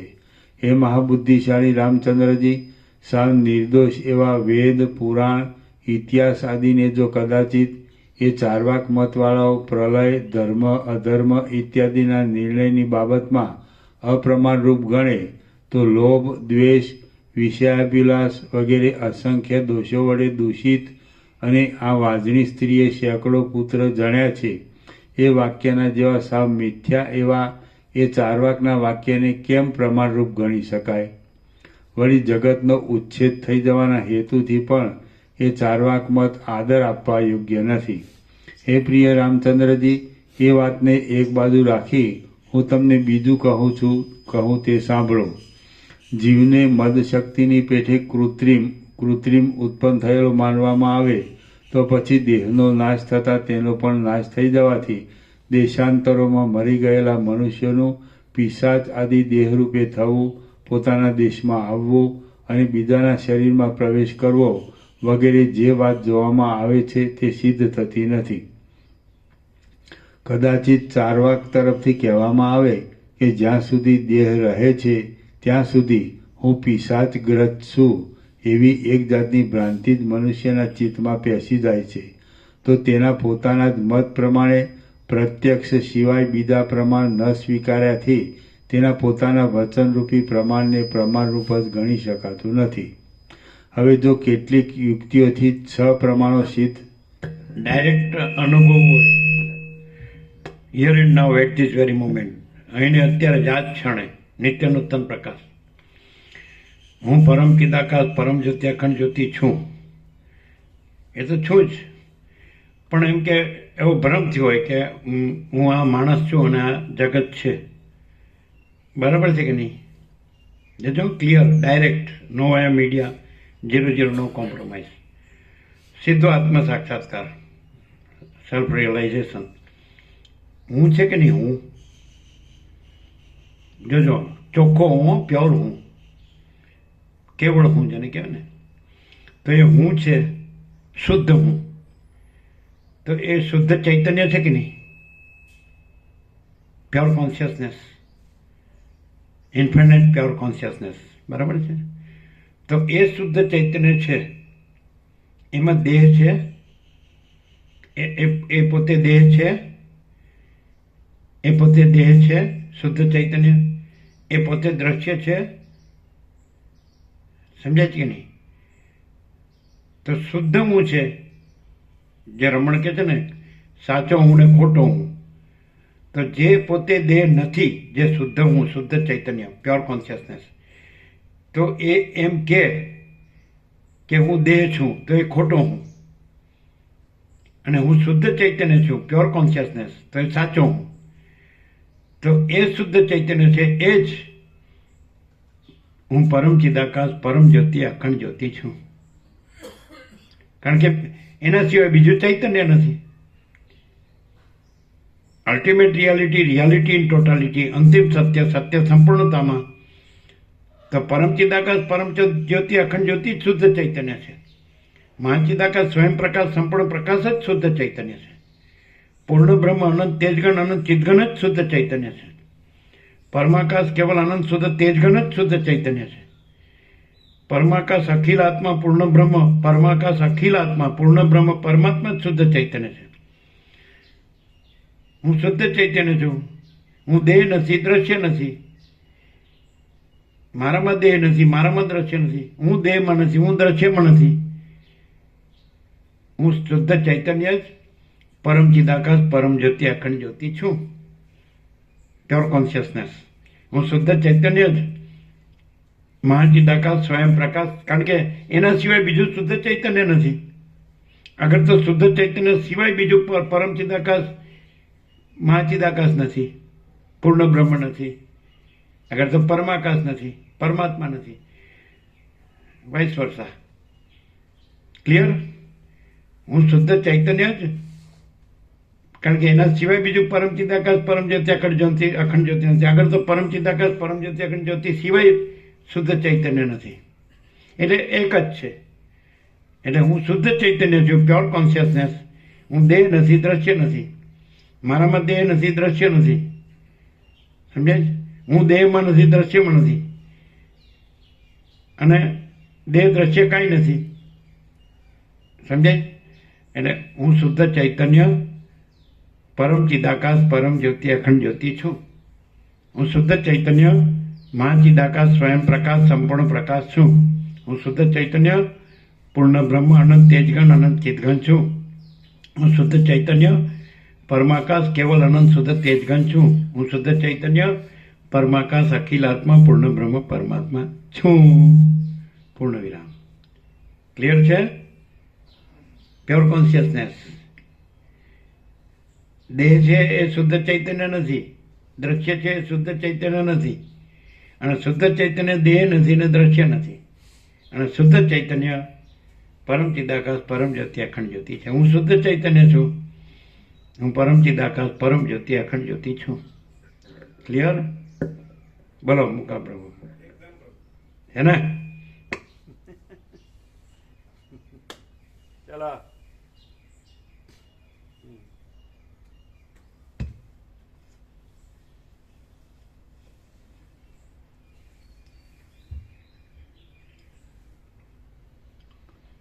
જ્યાં સુધી દેહ રહે છે અને ત્યાં સુધી હું શુદ્ધ ચૈતન્ય કલ્પના નથી. હું શુદ્ધ ચૈતન્ય કલ્પના નથી. સમજે જ કે નહીં? તો કલ્પના દેહ અને દ્રશ્ય છે. હું શુદ્ધ ચૈતન્ય કલ્પના નથી. કલ્પના કાંઈ નથી. અને કલ્પના દેહ દ્રશ્ય છે, માટે દેહ દ્રશ્ય કાંઈ નથી. હું શુદ્ધ ચૈતન્ય કલ્પના નથી. વાસના કલ્પના નથી.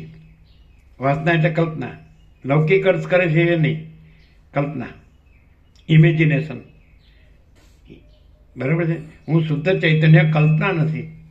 કલ્પના દેહ અને દ્રશ્ય છે, માટે દેહ દ્રશ્ય નથી, કાંઈ નથી. ક્લિયર થાય છે? ક્લિયર? સીધું.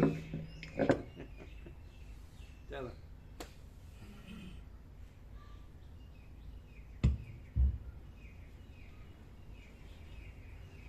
એટલે હું શુદ્ધ ચૈતન્ય કાંઈ નથી એવી કલ્પના કરું તો પછી આવે કે હું આ દેહ છું ને આ દ્રશ્ય છે અને આ હું મારું છે. પણ હું શુદ્ધ ચૈતન્યમાં કલ્પના સંભવતી જ નથી, માટે હું આ દેહ ને આ દ્રશ્ય ને આ હું મારું સંભવતું જ નથી. બરાબર? હવે તમે કલ્પના રાખીને રહ્યા હો, હવે અહીં જુઓ તો કલ્પના રાખીને જુઓ તો પણ અહીંયા શુદ્ધ ચૈતન્યમાં કોઈ કલ્પના દેખાશે નહીં, અને કલ્પનાનું દેહ દ્રશ્ય હું મારું દેખાશે નહીં. પ્રેક્ટિકલ વ્યવહાર દ્રષ્ટિથી પણ, પરમાર્થ દ્રષ્ટિથી તો હું શુદ્ધ ચૈતન્ય છું અને કલ્પના કોઈ વસ્તુ નથી, માટે કલ્પનાના દેહ દ્રશ્ય હું મારું કોઈ વસ્તુ નથી. પરમાર્થ દ્રષ્ટિ પણ, વ્યવહાર દ્રષ્ટિએ પણ તમે જુઓ, કલ્પના રાખીને જુઓ તો પણ અહીંયા કલ્પનાનું કાંઈ નથી. હું શુદ્ધ ચૈતન્યમાં, સમજે જ કે નહીં? કલ્પનાના દેહ દ્રશ્ય અને કલ્પનાનું હું મારું અહીં કાંઈ નથી. દેખાય છે? દેખાડો તો જે માગો એ આપી દઈએ. શું મૂકા પ્રભુ? શું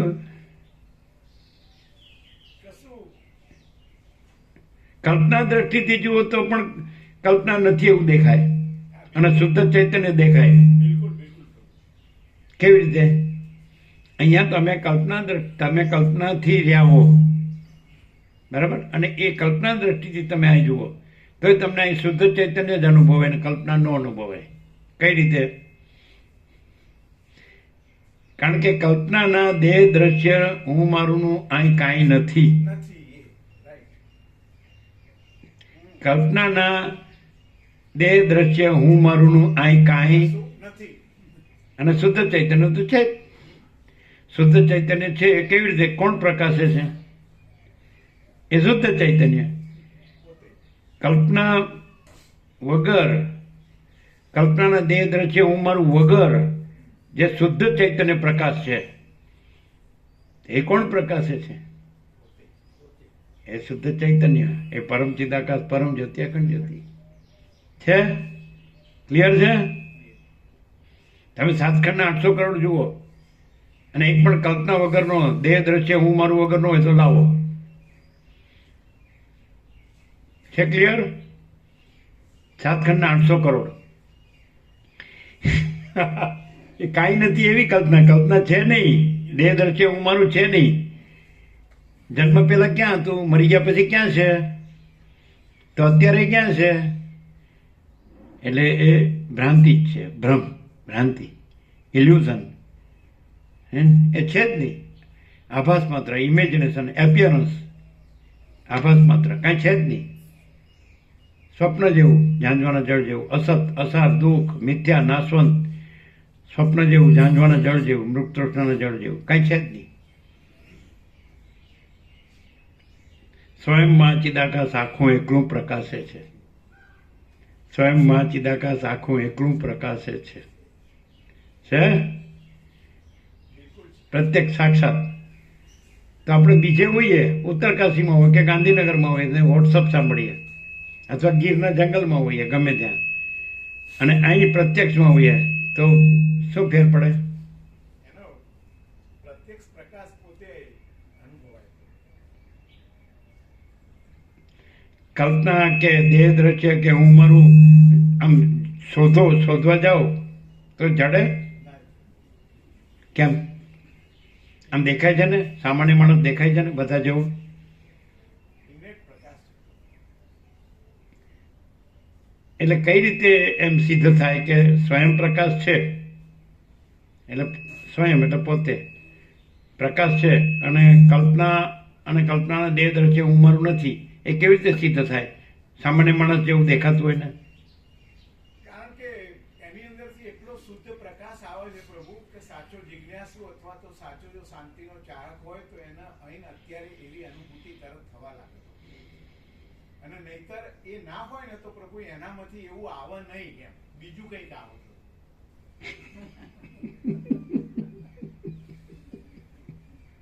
તમે શું કહો? આ જે પ્રકાશની પ્યોરિટી છે એ અને પૂર્ણતા એ એકદમ પરમ સત્ય છે, અને બીજું કંઈ પણ આમાં જોડાયેલું નથી. ભ્રાંતિ છે જ નહીં, નથી એમ કરીને બાદ કરવા પણ નથી. એવું ભ્રાંતિ વિનાનું સંપૂર્ણ શુદ્ધ સ્વરૂપ પ્રકાશ છે.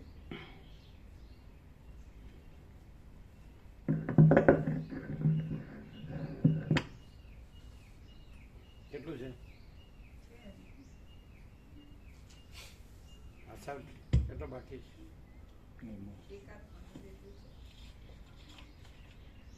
એક પાન લઈ લો.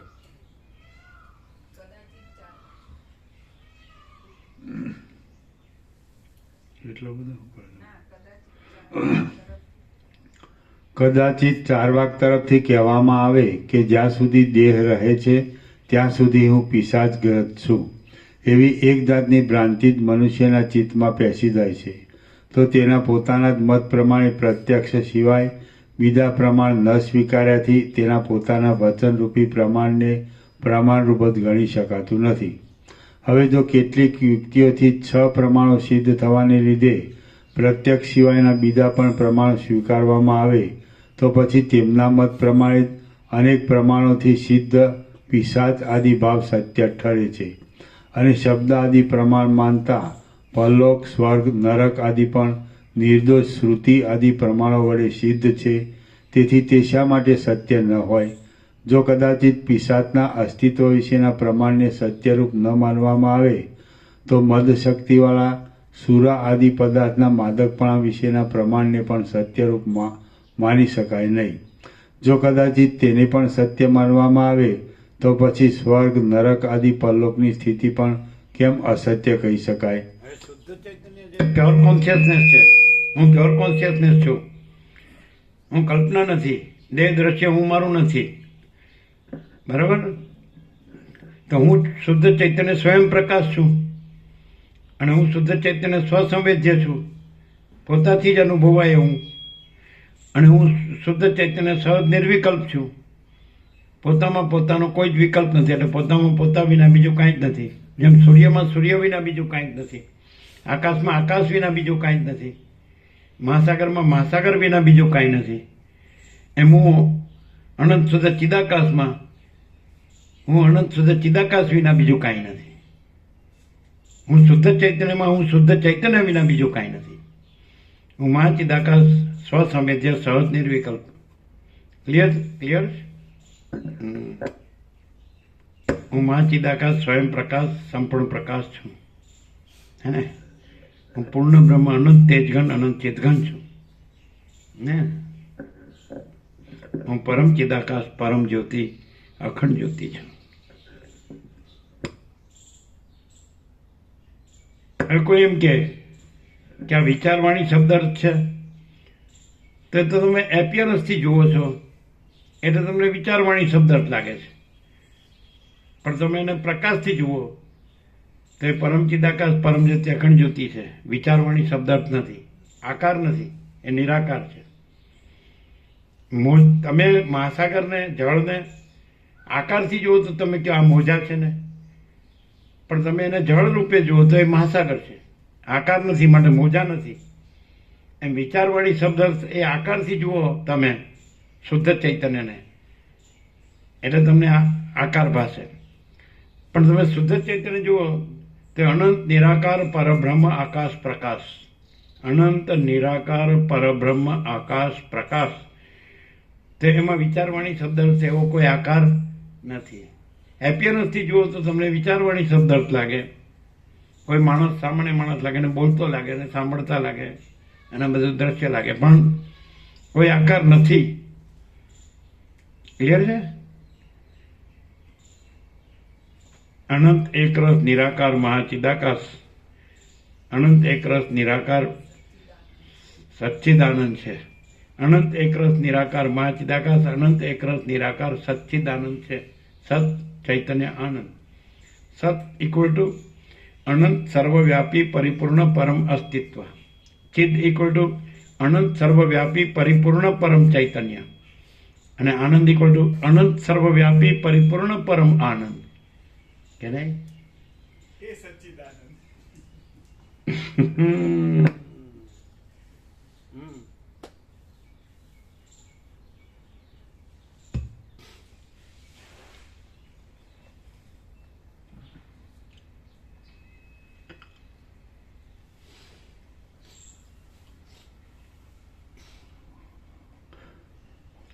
પિશાચ છે એમ કેટલાક પ્રમાણોથી સિદ્ધ થાય છે, તેથી તે સત્ય છે એમ કહીએ.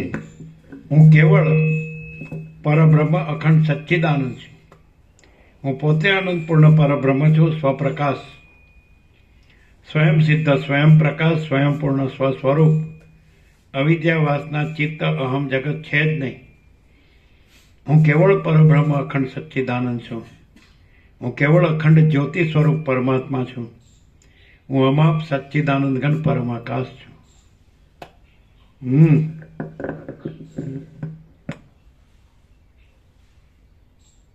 કેટલું કરવાનું? એમ કે ભ્રમ થયો હોય કે હું આ છું ને આ જગત છે, તો કેટલું કરવાનું? તો હાલ હું પરમ ચિદાકાશ પરમ જ્યોતિ અખંડ જ્યોતિ છું અને હું આ છું ને આ જગત છે એવો ભ્રમ છે જ નહીં. કેટલું કરવાનું? ભ્રમ ભાષે છે એના સાપેક્ષ. હું પરમ ચિદાકાશ અનંતપૂર્ણ નિરપેક્ષ સત છું. હું અનંત સંપૂર્ણ અપરિગી નિર્ભ્રાંત નિરપેક્ષ છું. હું જ્યારે હું સાથે નથી હોતો, માણસો સાથે, શબ્દ બ્રહ્મણી સાથે કે મૂલવી શકાય એવા કોઈ અસ્તિત્વ સાથે નથી હોતો, ત્યારે હું પરમ ચિદાકાશ અનંતપૂર્ણ નિરપેક્ષ સત છું. હું અનંત સંપૂર્ણ અપરિગી નિર્ભ્રાંત નિરપેક્ષ છું. કેટલું કરવાનું? ભ્રમ થયો છે કે હું આ માણસ છું, આ જીવ છું કે વ્યક્તિ છું, આ મારો દેહ છે, મન છે, જીવ છે અને આ જગત છે, આ મારા દ્રષ્ટા દ્રશ્ય છે, આ હું મારું છે. તો કેટલું કરવાનું? હું છું અને શુદ્ધ હું શુદ્ધ ચૈતન્ય છું અને શુદ્ધ ચૈતન્ય હું પરમ ચિદાકાશ પરમ જ્યોતિ અખંડ જ્યોતિ છું. शुद्ध हूँ, शुद्ध चैतन्य हूँ, परम चिदाकाश परम ज्योति अखंड ज्योति हूँ. यही सब कुछ है, इसके सिवा कुछ नहीं है. स्वयं सिद्ध, स्वयं प्रकाश, स्वयं पूर्ण स्वस्वरूप, अनंत पूर्ण परम चिदाकाश परम शांति, शून्यभास अनंत कोटि महाकल्पो है ही नहीं. चलो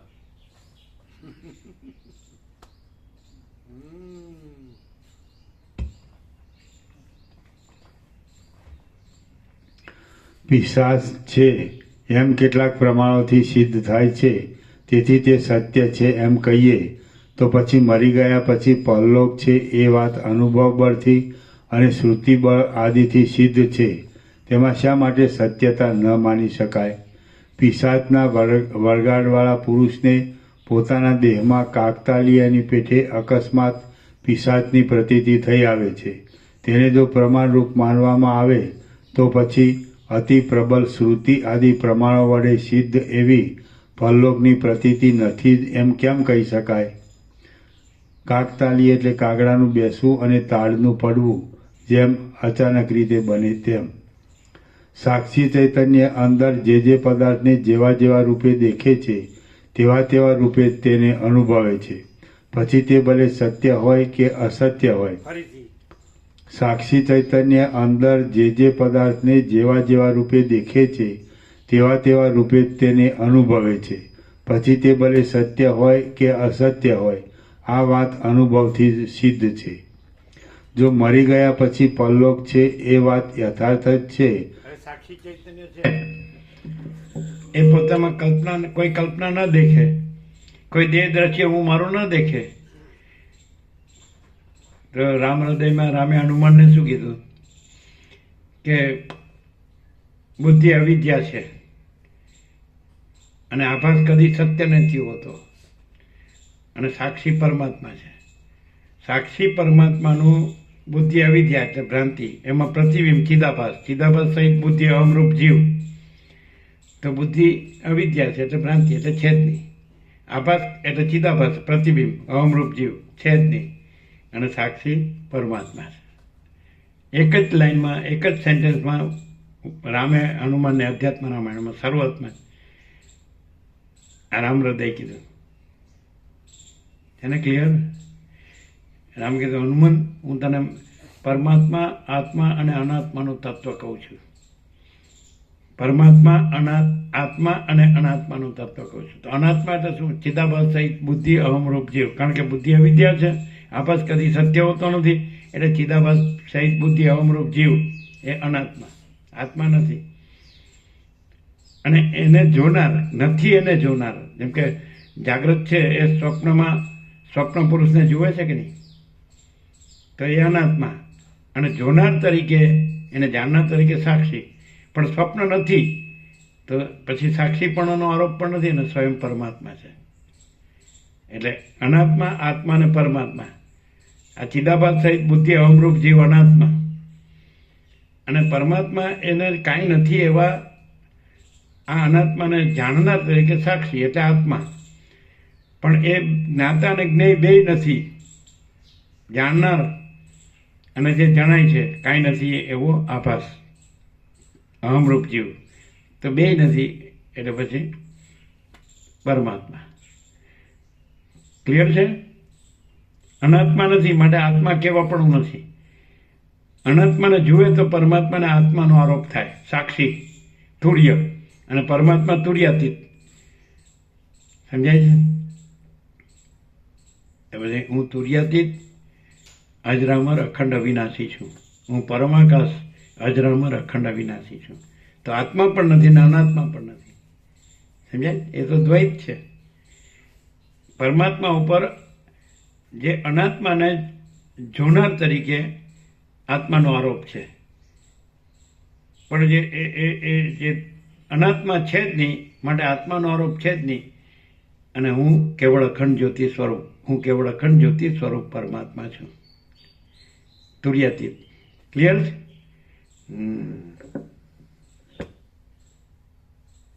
પોતપોતાના મનના કલ્પેલા ભ્રમો ઠસાવવાની ચતુરાઈ આ મત પંથ સંપ્રદાય પદ્ધતિ પ્રક્રિયા રીત ફાંટા પરપોટા જેવા છે. વસીઠ રામને કહે છે, પોતપોતાના મનના કલ્પેલા ભ્રમો ઠસાવવાની ચતુરાઈ આ મત પંથ સંપ્રદાય પદ્ધતિ પ્રક્રિયા રીત ફાંટા પરપોટા જેવા છે. માત્ર આત્મા પરમાત્મા બ્રહ્મ પરબ્રહ્મ બોલવાનું અને બીજું કાંઈ ન હોય એવું બીજું જ કરવાનું. શાંતિ ક્યાંથી હોય?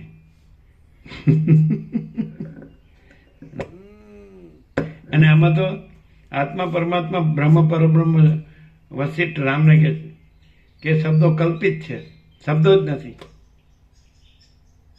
એમ હું શબ્દ બ્રહ્મ સાથે પણ નથી હોતો, હુંની સાથે નથી હોતો, માણસોની સાથે નથી હોતો, શબ્દ બ્રહ્મની સાથે નથી હોતો, અને મૂલવી શકાય એવા કોઈ અસ્તિત્વ સાથે નથી હોતો. હું પરમ ચિદાકાશ આનંદપૂર્ણ નિરપેક્ષ સત છું, અનંત સંપૂર્ણ અપરિગી નિર્ભ્રાંત નિરપેક્ષ છું. એટલે નિરપેક્ષ સતનું વિદ્યુત સમ વજ્ર અડી જવું પડે એટલે બધું અદ્રશ્ય.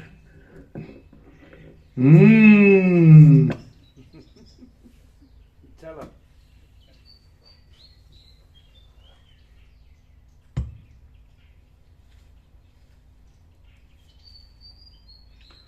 સાક્ષી ચૈતન્ય અંદર જે જે પદાર્થને જેવા જેવા રૂપે દેખે છે. એવું લાગે છે મુખાપ્રભુ કે નિરપેક્ષ સત જે પત્ર છે 53 વર્ષ પહેલા 1972, તો ન ભૂતો ન ભવિષ્ય એવું છે. બિલકુલ પ્રભુ. આ જે પેલા જજ બોલ્યા હતા ને, શું નામ પેલા? હા, એને કહ્યું ને કે આવો પ્રકાશ, સુભાષ રેડ્ડીએ કહ્યું ને કે આવો પ્રકાશ ક્યાંય જોયો નથી. હા, એકદમ બિલકુલ પ્રભુ, એકદમ સહી સત્ય છે. This type light never seen, Janak પ્રભુને કીધું. એટલે જે બી આવા માણસો હોય, જીનિયસ. હા, જીનિયસ, અને જે રિયલ પકડી પાડે એને, એમ તો આખા અપ ટુ એન્ડ શબ્દથી શબ્દ બ્રહ્મ સુધી મુક્ત કરે ત્યાં સુધી. એ રીતે આનંદીમાં નારાયણ સ્વામીના ગુરુએ કીધેલું કે સ્વે મહિમની પ્રતિષ્ઠિત આને બતાડીને બ્રહ્મ પોતાના મહિમામાં મહિમાવાન છે. પછી એક વેદાંત સર્વદર્શનાચાર્ય કીધેલું, એને કીધું કે આપ કોઈ પવિત્ર એકાંત સ્થાન હોય તો બતાડો જેમાં સહજ સ્વરૂપમાં રહીએ. એટલે એણે એમ કીધું, આપ તો બેઠે હુએ હી હૈ, આપ તો બેઠે હુએ હી હૈ, એમ કીધું. અમે બેસીએ એમ કે એવી જગ્યામાં, ત્યાં કોઈ નિર્જન એકાંત પવિત્ર સ્થાન હોય તો કે આપ તો બેઠે હુએ હી હૈ, એવું કીધેલું. એટલે આવા તો ઘણા, એક અસ્તિત્વ વ્યક્તિત્વ વગરનું, એક અસ્તિત્વ વ્યક્તિત્વ વગરનું, કેન્દ્ર વિનાનું અનંત. આ તો વર્ષો પહેલાનું.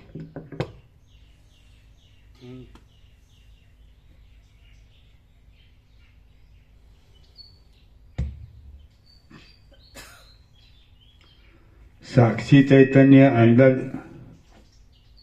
દેહ દ્રશ્ય હું મારુંની કલ્પના રાખીને હું આત્મા છું કે, તો દેહ દ્રશ્ય હું મારુંની કલ્પના છે, એ આત્મા નથી.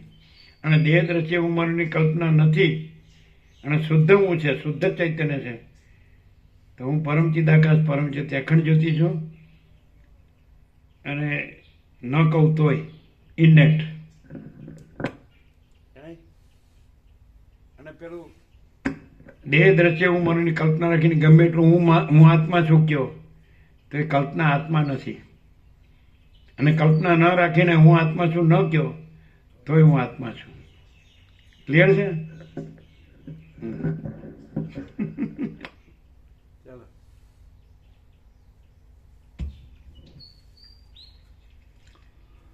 સાક્ષી ચૈતન્ય અંદર જે જે પદાર્થને જેવા જેવા રૂપે દેખે છે તેવા તેવા રૂપે તેને અનુભવે છે. પછી તે ભલે સત્ય હોય કે અસત્ય હોય, આ વાત અનુભવથી જ સિદ્ધ છે. જો મરી ગયા પછી પરલોક છે એ વાત યથાર્થ જ છે, તો પછી દેહ વિદ્યમાન હોય ત્યારે જે દેખાય અને જે અનુભવાય તે જ સત્ય, અને દેહ ન હોય ત્યારે તેની પછવાડેની વાત અસત્ય એમ કેમ માની શકાય? ચિદ્રૂપાત્મા સદા સત્ય છે, અને તે નામરૂપાત્મક પ્રપંચની પહેલાં નિત્ય સિદ્ધ એવા પોતાના પ્રકાશમય સ્વરૂપને જ અનુભવે છે. પછી તે વાસનાના કારણરૂપ આતિવાહિક દેહને દેખે છે, અને પછી જ આ દેહ આદિ ભ્રાંતિ તેના જોવામાં આવે છે. વાસનાનો હા, ફરીથી સાક્ષી નિત્ય, સદા નિત્ય છે. ક્યાંથી રહ્યું? તે નામરૂપાત્મક પ્રપંચની પહેલાં નિત્ય સિદ્ધ એવા પોતાના ચિદ્રૂપ આત્મા સદા સત્ય છે અને તે નામરૂપાત્મક પ્રપંચની પહેલા નિત્ય સિદ્ધ એવા પોતાના પ્રકાશમય સ્વરૂપને જ અનુભવે છે. પછી તે વાસનાના કારણરૂપ આતિવાહિક દેહને વાસનાના કાર્યરૂપ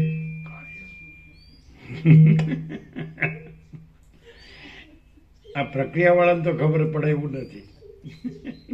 આ પ્રકાશ છે, સ્વયં પ્રકાશ. અવિદ્યા, વાસના, ચિત્ત, અહમ, જગત છે જ નહીં. એટલે વાસના કારણ છે અને અતિન્દ્રિય દેહ અને સ્થૂળ દેહ એ કાર્ય છે. વાસનાના કારણરૂપ નહીં, વાસનાના કાર્યરૂપ. લિંગ દેહ, સૂક્ષ્મ શરીર. આમ યોગ સેટ વાંચી જઈએ એટલે બધું ખબર પડી જાય.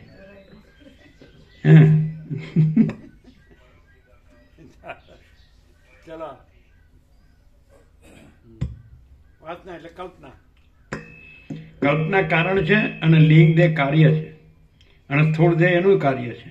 એ રીતે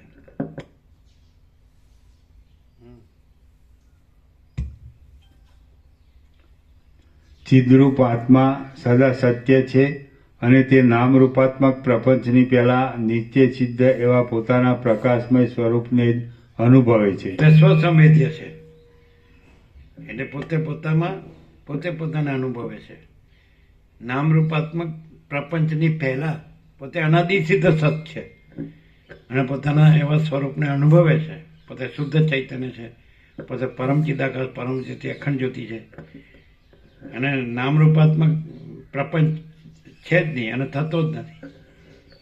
સમજાય? પછી આ એક કલ્પના માત્ર, ભ્રમ માત્ર, નામરૂપાત્મક પ્રપંચ એટલે એપિયરન્સ, આભાસ માત્ર, એને જુએ છે. વાસનાના કાર્યરૂપ લિંગ દેહ અને પછી સ્થૂળ દેહ અને પછી દ્રષ્ટા દ્રશ્ય જીવ જગત. એને ક્લિયર.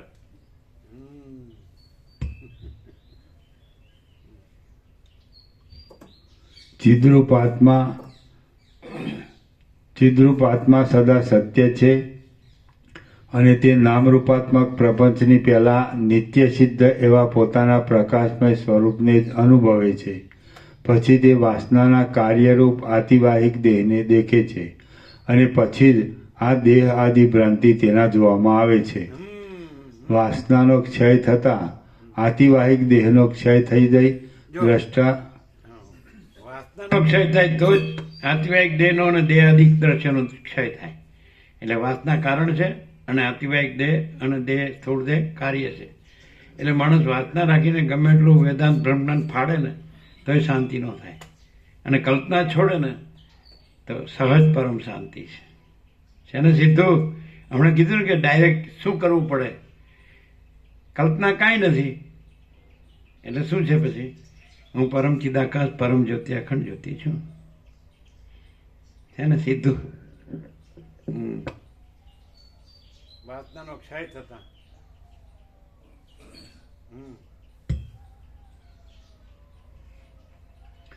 વાસનાનો ક્ષય થતાં આતિવાહિક દેહનો ક્ષય થઈ જાય. દ્રષ્ટા, દ્રશ્ય અને દર્શન એ ત્રિપુટી રૂપી રોગ નાશ પામે છે. પણ જો એ વાસનાનું અસ્તિત્વ હોય તો આ સંસારરૂપી પિશાચનો ઉદય થાય છે. પ્રથમ તો બ્રહ્મને એકો હમ બહુ શ્યામ એમ સંકલ્પ સ્ફુરે છે. પછી તે જગતના આકારે ઉદય પામે છે. ત્યાર પછી ત્રિપુટી દ્રષ્ટા, દ્રશ્ય, દર્શનની પ્રતીતિ થતાં વાસના ઉત્પન્ન થાય છે. એ વાસનાની શાંતિ થવી તે મોક્ષરૂપ છે અને એ વાસનાની સત્તા રહેવી તે સંસારરૂપી ભ્રમનું મૂળ નિદાન છે એમ તમે સમજો.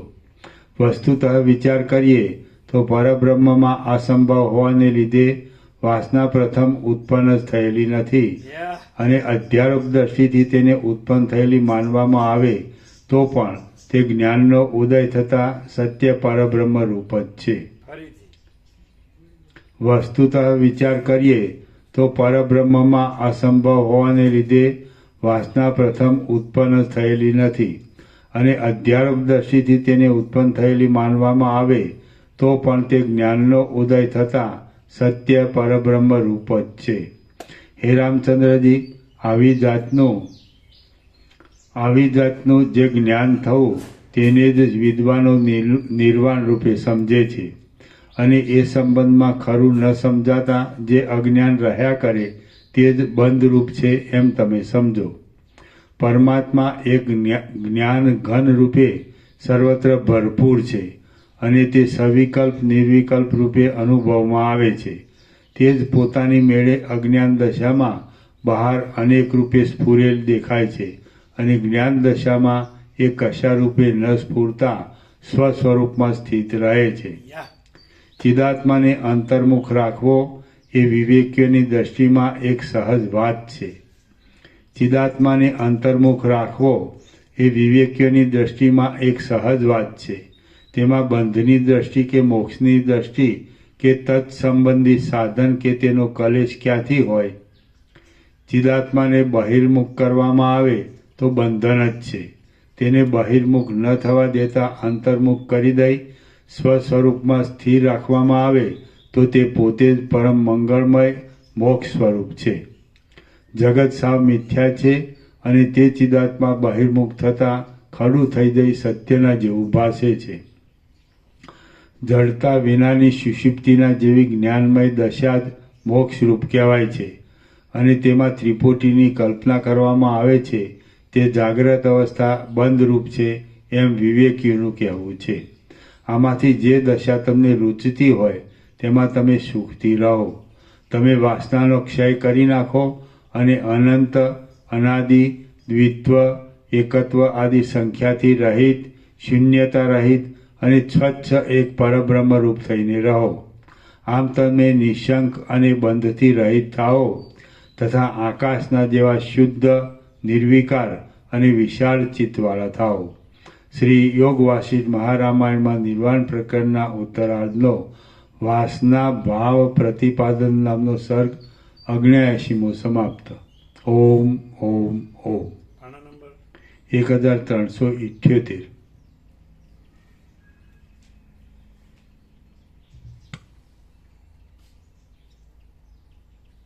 પ્રસાદ આપી દો.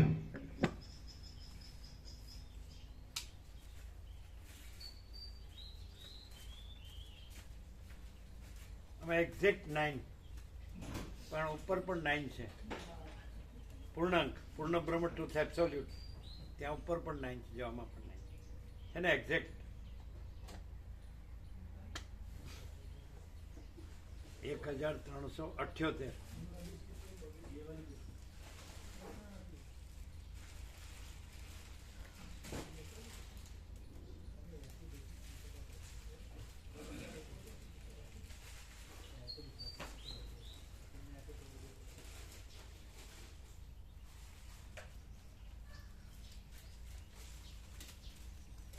તારીખ 17 આણી ને 17 તારીખ 17 આની, 17 તારીખ 17 આની હે ને?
એવો પ્રકાશ છે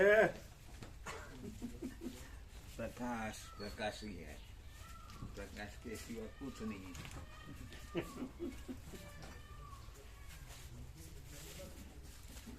કેવું છે? ઊંઘતા હતા કે જાગતા હતા? એમ રેકોર્ડ બ્રેક જાગતા હતા? પ્યોર કોન્શિયસનેસ, શુદ્ધ ચૈતન્ય. એને ક્લિયર क्लियर सर। અને પૂર્ણબ્રહ્મ.com એ બતાડજો. એમને નિરપેક્ષતા આપી. એટલે ઘણું છે સાહિત્ય પૂર્ણબ્રહ્મ.com. હા એ એમાં આવશે. હા એ સબસ્ક્રાઇબ કરી લેજો. શું છે? નિત્ય નૂતન પ્રકાશ. ફૂલ પ્રકાશ, કેવળ પ્રકાશ.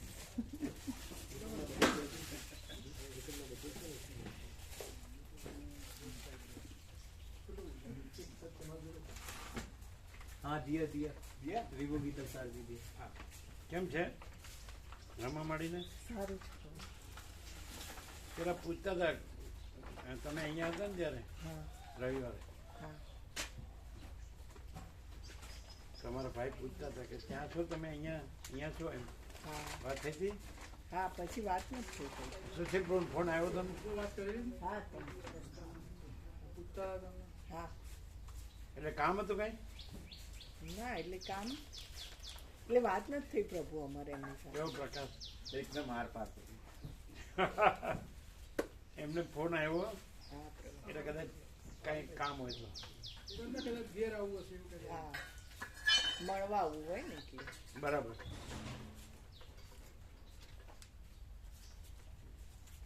કેવો પ્રકાશ? 70 अंक।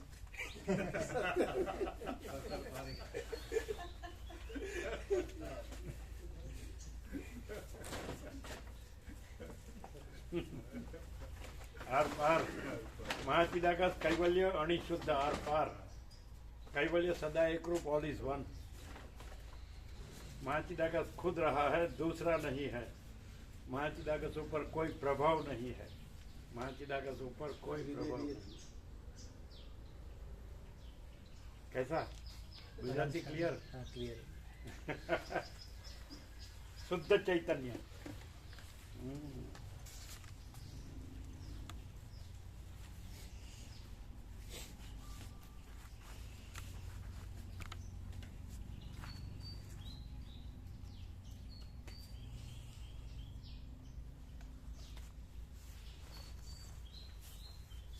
પછી આવો એટલે ખોલીને જોઈ લઈએ.